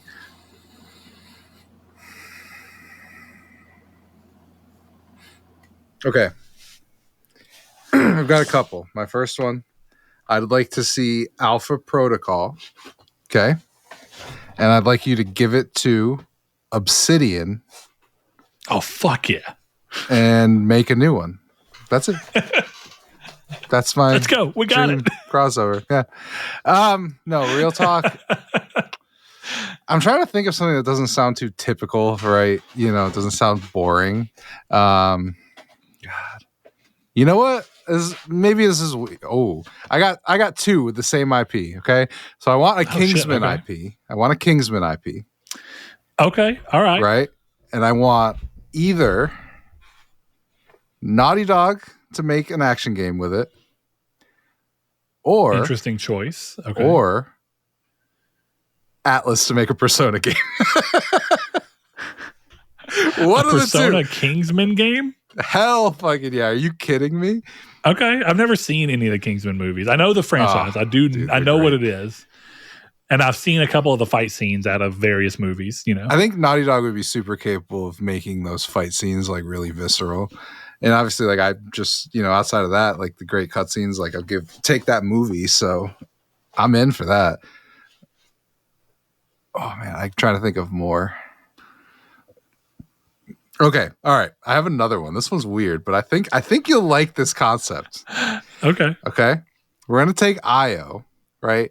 And we're going to put them in a room with Disney. And okay. Let me cook. Okay. Just let me cook. Okay. So IO Interactive is going to make a Hannah Montana game. And the point is that you have to beat the levels without anyone finding out that you are either Hannah Montana or Miley Cyrus. That's the whole game, is maintaining whatever persona you are in while doing things. Like Miley is going to be late for her shift at work, so Hannah Montana has to sub in. But how does Hannah Montana disguise herself and make sure that nobody knows that Hannah Montana is working at the island concession stand? I understand that everyone thinks I'm joking, but I think there's a non-zero chance that would be fun as hell. There's someone there that's like, I just want it to be Hitman with Miley Cyrus. you're constantly also switching. Fine. It turns out that Hannah Montana is her Hitman alter persona, like alter ego. You give them Sweet Life of Zack and Cody, except the butler is actually an assassin. Whoever, I can't remember the black guy's name. What was Hannah Montana Quantic Dream? I'm in. Yeah. Okay. This is what you do. You have it to where you change the dynamic entirely to where Hannah Montana and Miley Cyrus do not know that they're the same person, and nor do we as the player. But as you go through, Hannah Montana is committing gruesome murders, and you as Miley Cyrus are trying to figure out who, because you're worried you might be next, and eventually you lead to finding out. What if, okay, you remember the game The Quiet Man? Oh yeah, the Square Enix game? What if it's that, except you play as the other alter ego. So it's like a Hannah Montana scene, but there's no dialogue because Miley's not in the scene. I mean, Sweet Life and Zach and Cody, like a city builder or a hotel builder. I would play that. oh, dude, actually, a Sweet Life hotel management game would be sick. That would be pretty good.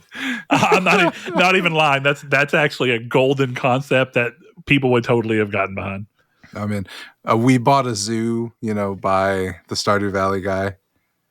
Oh, okay. Or hear me out. Give Local Thunk poker, and we're good.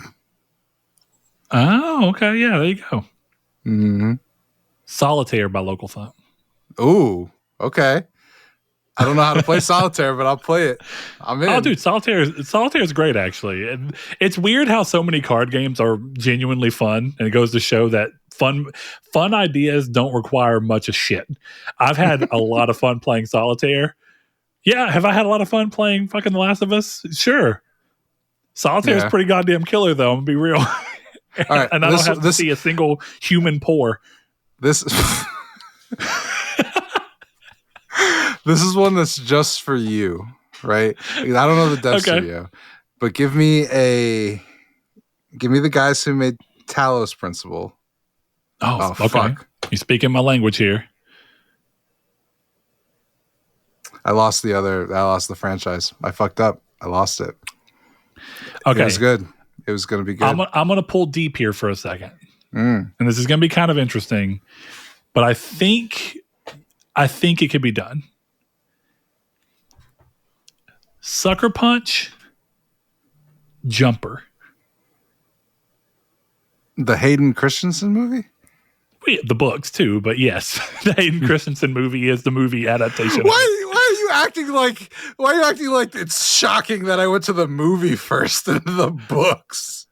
I mean, the movie's got problems. It's still pretty sick. I like that movie a lot. It's a good movie. He's on the Sphinx. Yeah. It's cool.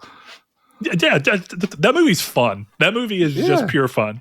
But yeah, dude, I think that kind of getting a superhero like studio, fucking give it to what is this Radical or whatever? Was it Free Radical that Free did Radical? Time Splitters? Well, no, didn't they? I might be wrong on who the fuck I'm thinking it is.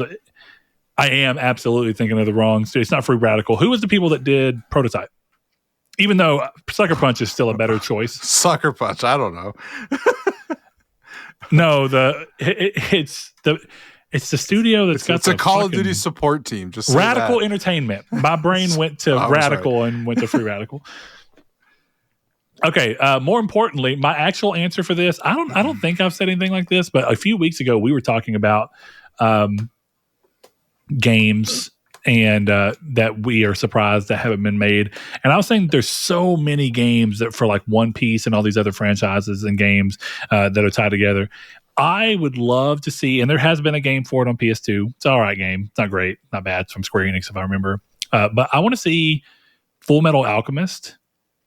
Okay. And the developer is a little hard. So it's a little less for me to want to throw a dev team at it in a studio, more so than part of me wants to go to Avalanche because of the fact that they've shown that as long as they like the series and the source material, they can do something fun with it.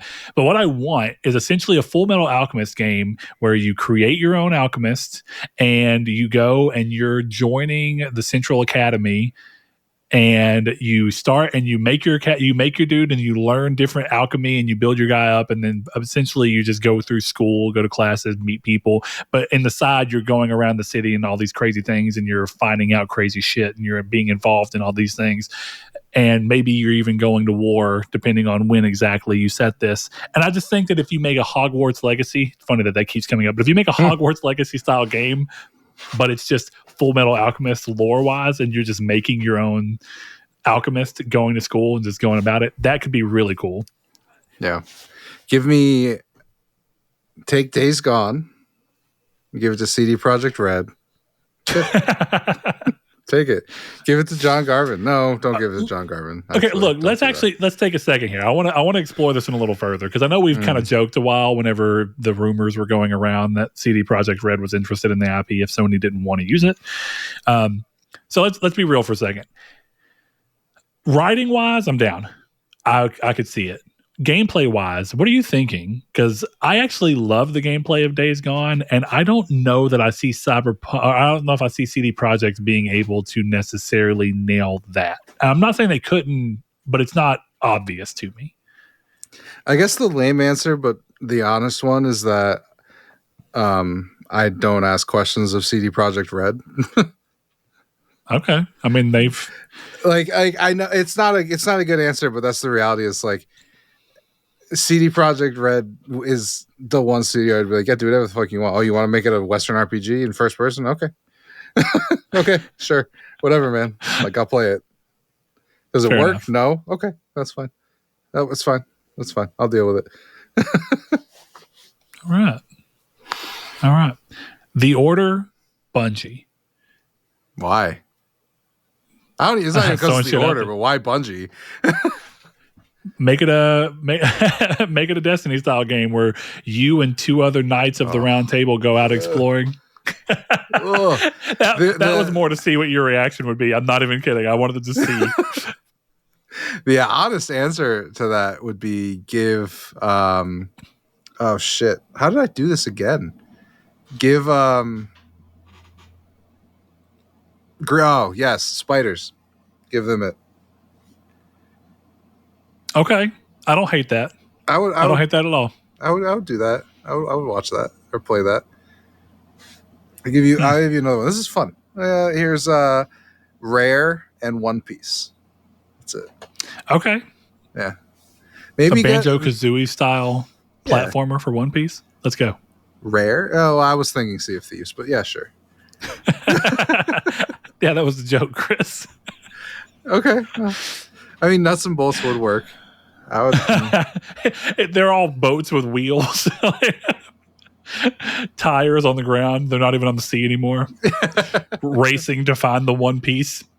Dude, honestly, that would be a great side story. Is it's like Luffy and the crew crash their ship. And so it's just a Banjo-Kazooie nuts and bolts. No, it's Banjo-Kazooie nuts and bolts, and you have to build a ship that they can cross the Grand Line with. It's like a $9.99 game, cheap indie, but it's Banjo-Kazooie nuts and bolts except One Piece, and they have to figure out how to get back to the Grand Line.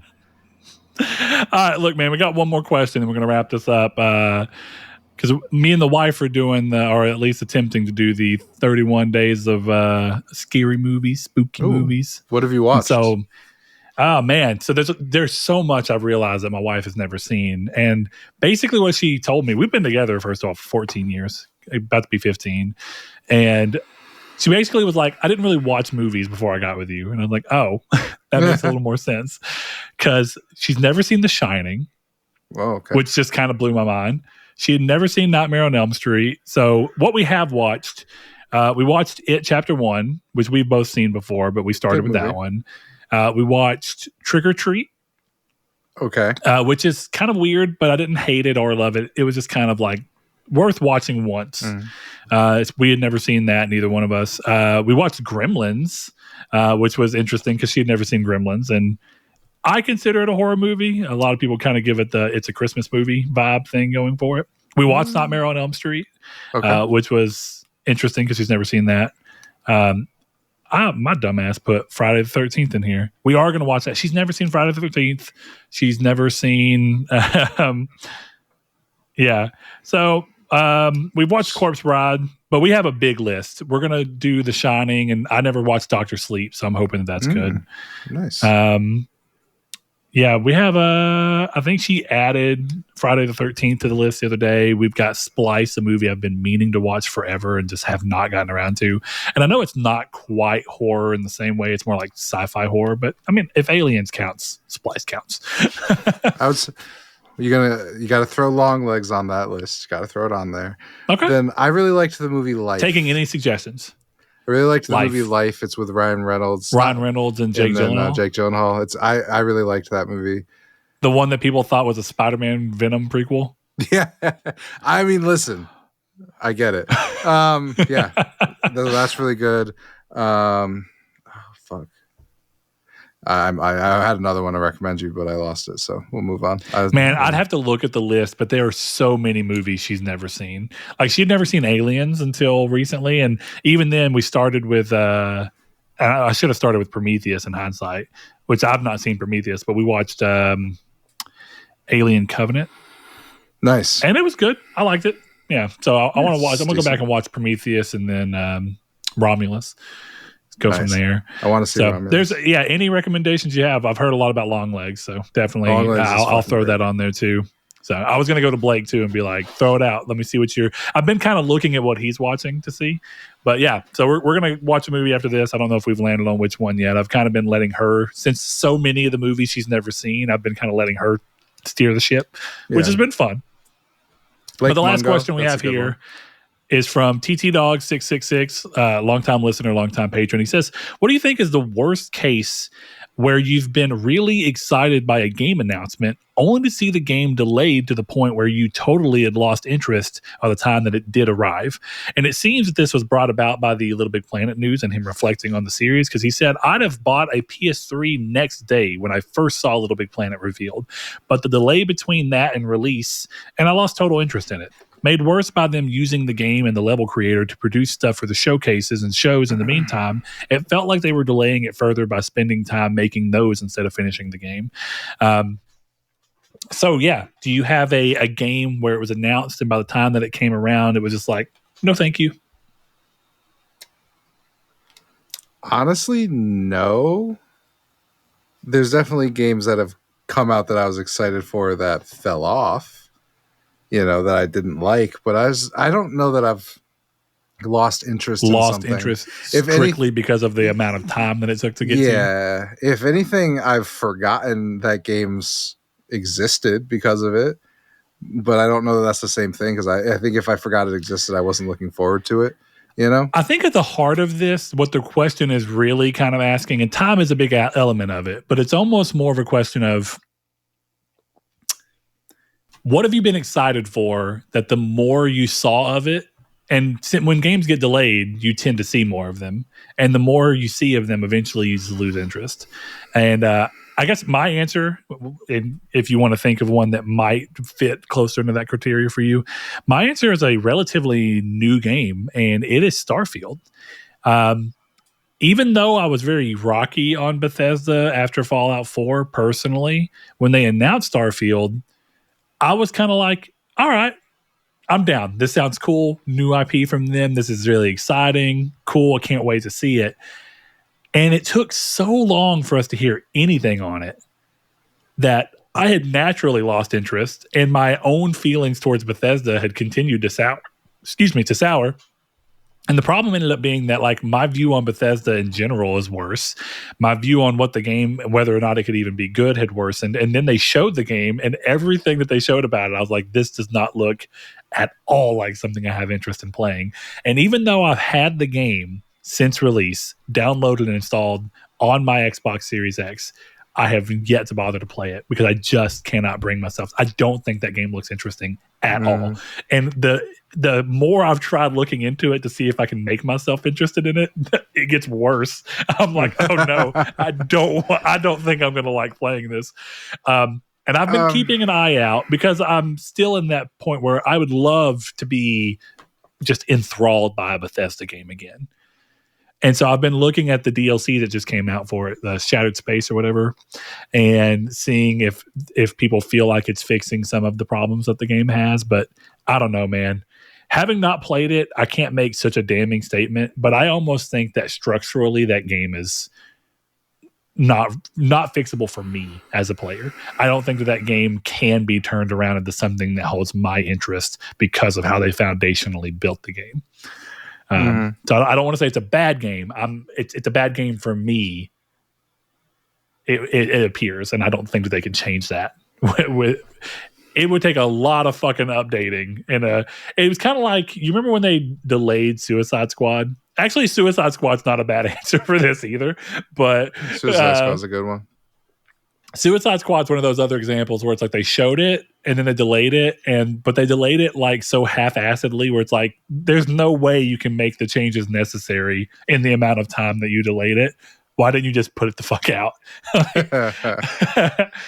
Like it was. I almost wonder. Suicide Squad probably would have flopped just as much as it did had it just come out when it was supposed to, as it did when they spent more time and money on it.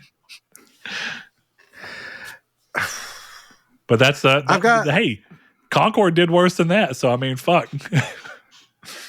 You're already wearing the gravestone. I have two answers, and I don't know if one of them really answers the question. But the first one is Dune Awakening, because I was very hyped for that game, and then I saw it and went, "Fuck this." The second one looks so good. I was looking at screenshots of the day with Donovan because he was who I played Conan with, and this is from the people that made Conan, and we were just like, "Oh fuck yeah, this looks great." That explains why I thought it looks exactly not your speed. But then the other one is the Callisto Protocol, and I don't know if that answers the question, but I went in expecting a good game and I got dog shit. So does that? I don't know if that answers, but that is probably the most disappointed I've ever been in a game I was excited for. Thanks, Glenn. different question, but the same burn, the same hurt. Yeah. Same bed of emotion. Just have to be mean to Glenn Schofield every once in a while, I guess. Every now and then you got to put him in his place, right? Yeah, exactly. You're a millionaire? Well, fuck Chris, you. You made Callisto Protocol. Thanks for joining me as always, man. If you like the show, consider subscribing on YouTube if you're on there, or if you're on your podcast service, follow us on there so that you can stay up to date with our episodes, which come out every 2 weeks. If you want to support the show with more than just your time, please consider first and foremost finding us on social media at Triangle SQRD, or joining the Discord, which is our most active place, where you can talk to us, me, Chris, some of the other listeners, patrons, about what we've been playing, what's going on, or just gaming in general, sometimes music, movies, whatever it is. There's a conversation for almost everything, as well as a chance for you to participate in the Community's Take segment, where we reach out and ask you guys a question and get your thoughts on it, as well as reach out to provide questions if there's something you want to hear us talking about. So you can do that, or you can also head over to patreon.com/Nartech and give us a little of $1 per month to support the show, which is so great. We appreciate everyone who makes this show doable without us having to dig into our own pockets constantly. So without further ado, we shout them out at the end of every episode as a way of thanking them for their contribution for making it happen. And without further ado, we start with Duh Overlord, Spencer, Brendan Edwards, Alex, Barry Rogers, Stingray X, Matt Tubbs, Easton328, Lecheon69, Bailey Robertson, Mark Schutz, Rude Days 93, Kevin Bacon Bits, Danny Villalobos, Jehudi MD, No Fate, Josh Ayers, Derek Porter, Matthew Green, and Sean Santarud. Thanks to each and every one of you. See you next week. Peace. Not next week, but that doesn't matter. 2 weeks, motherfucker. Woo! 2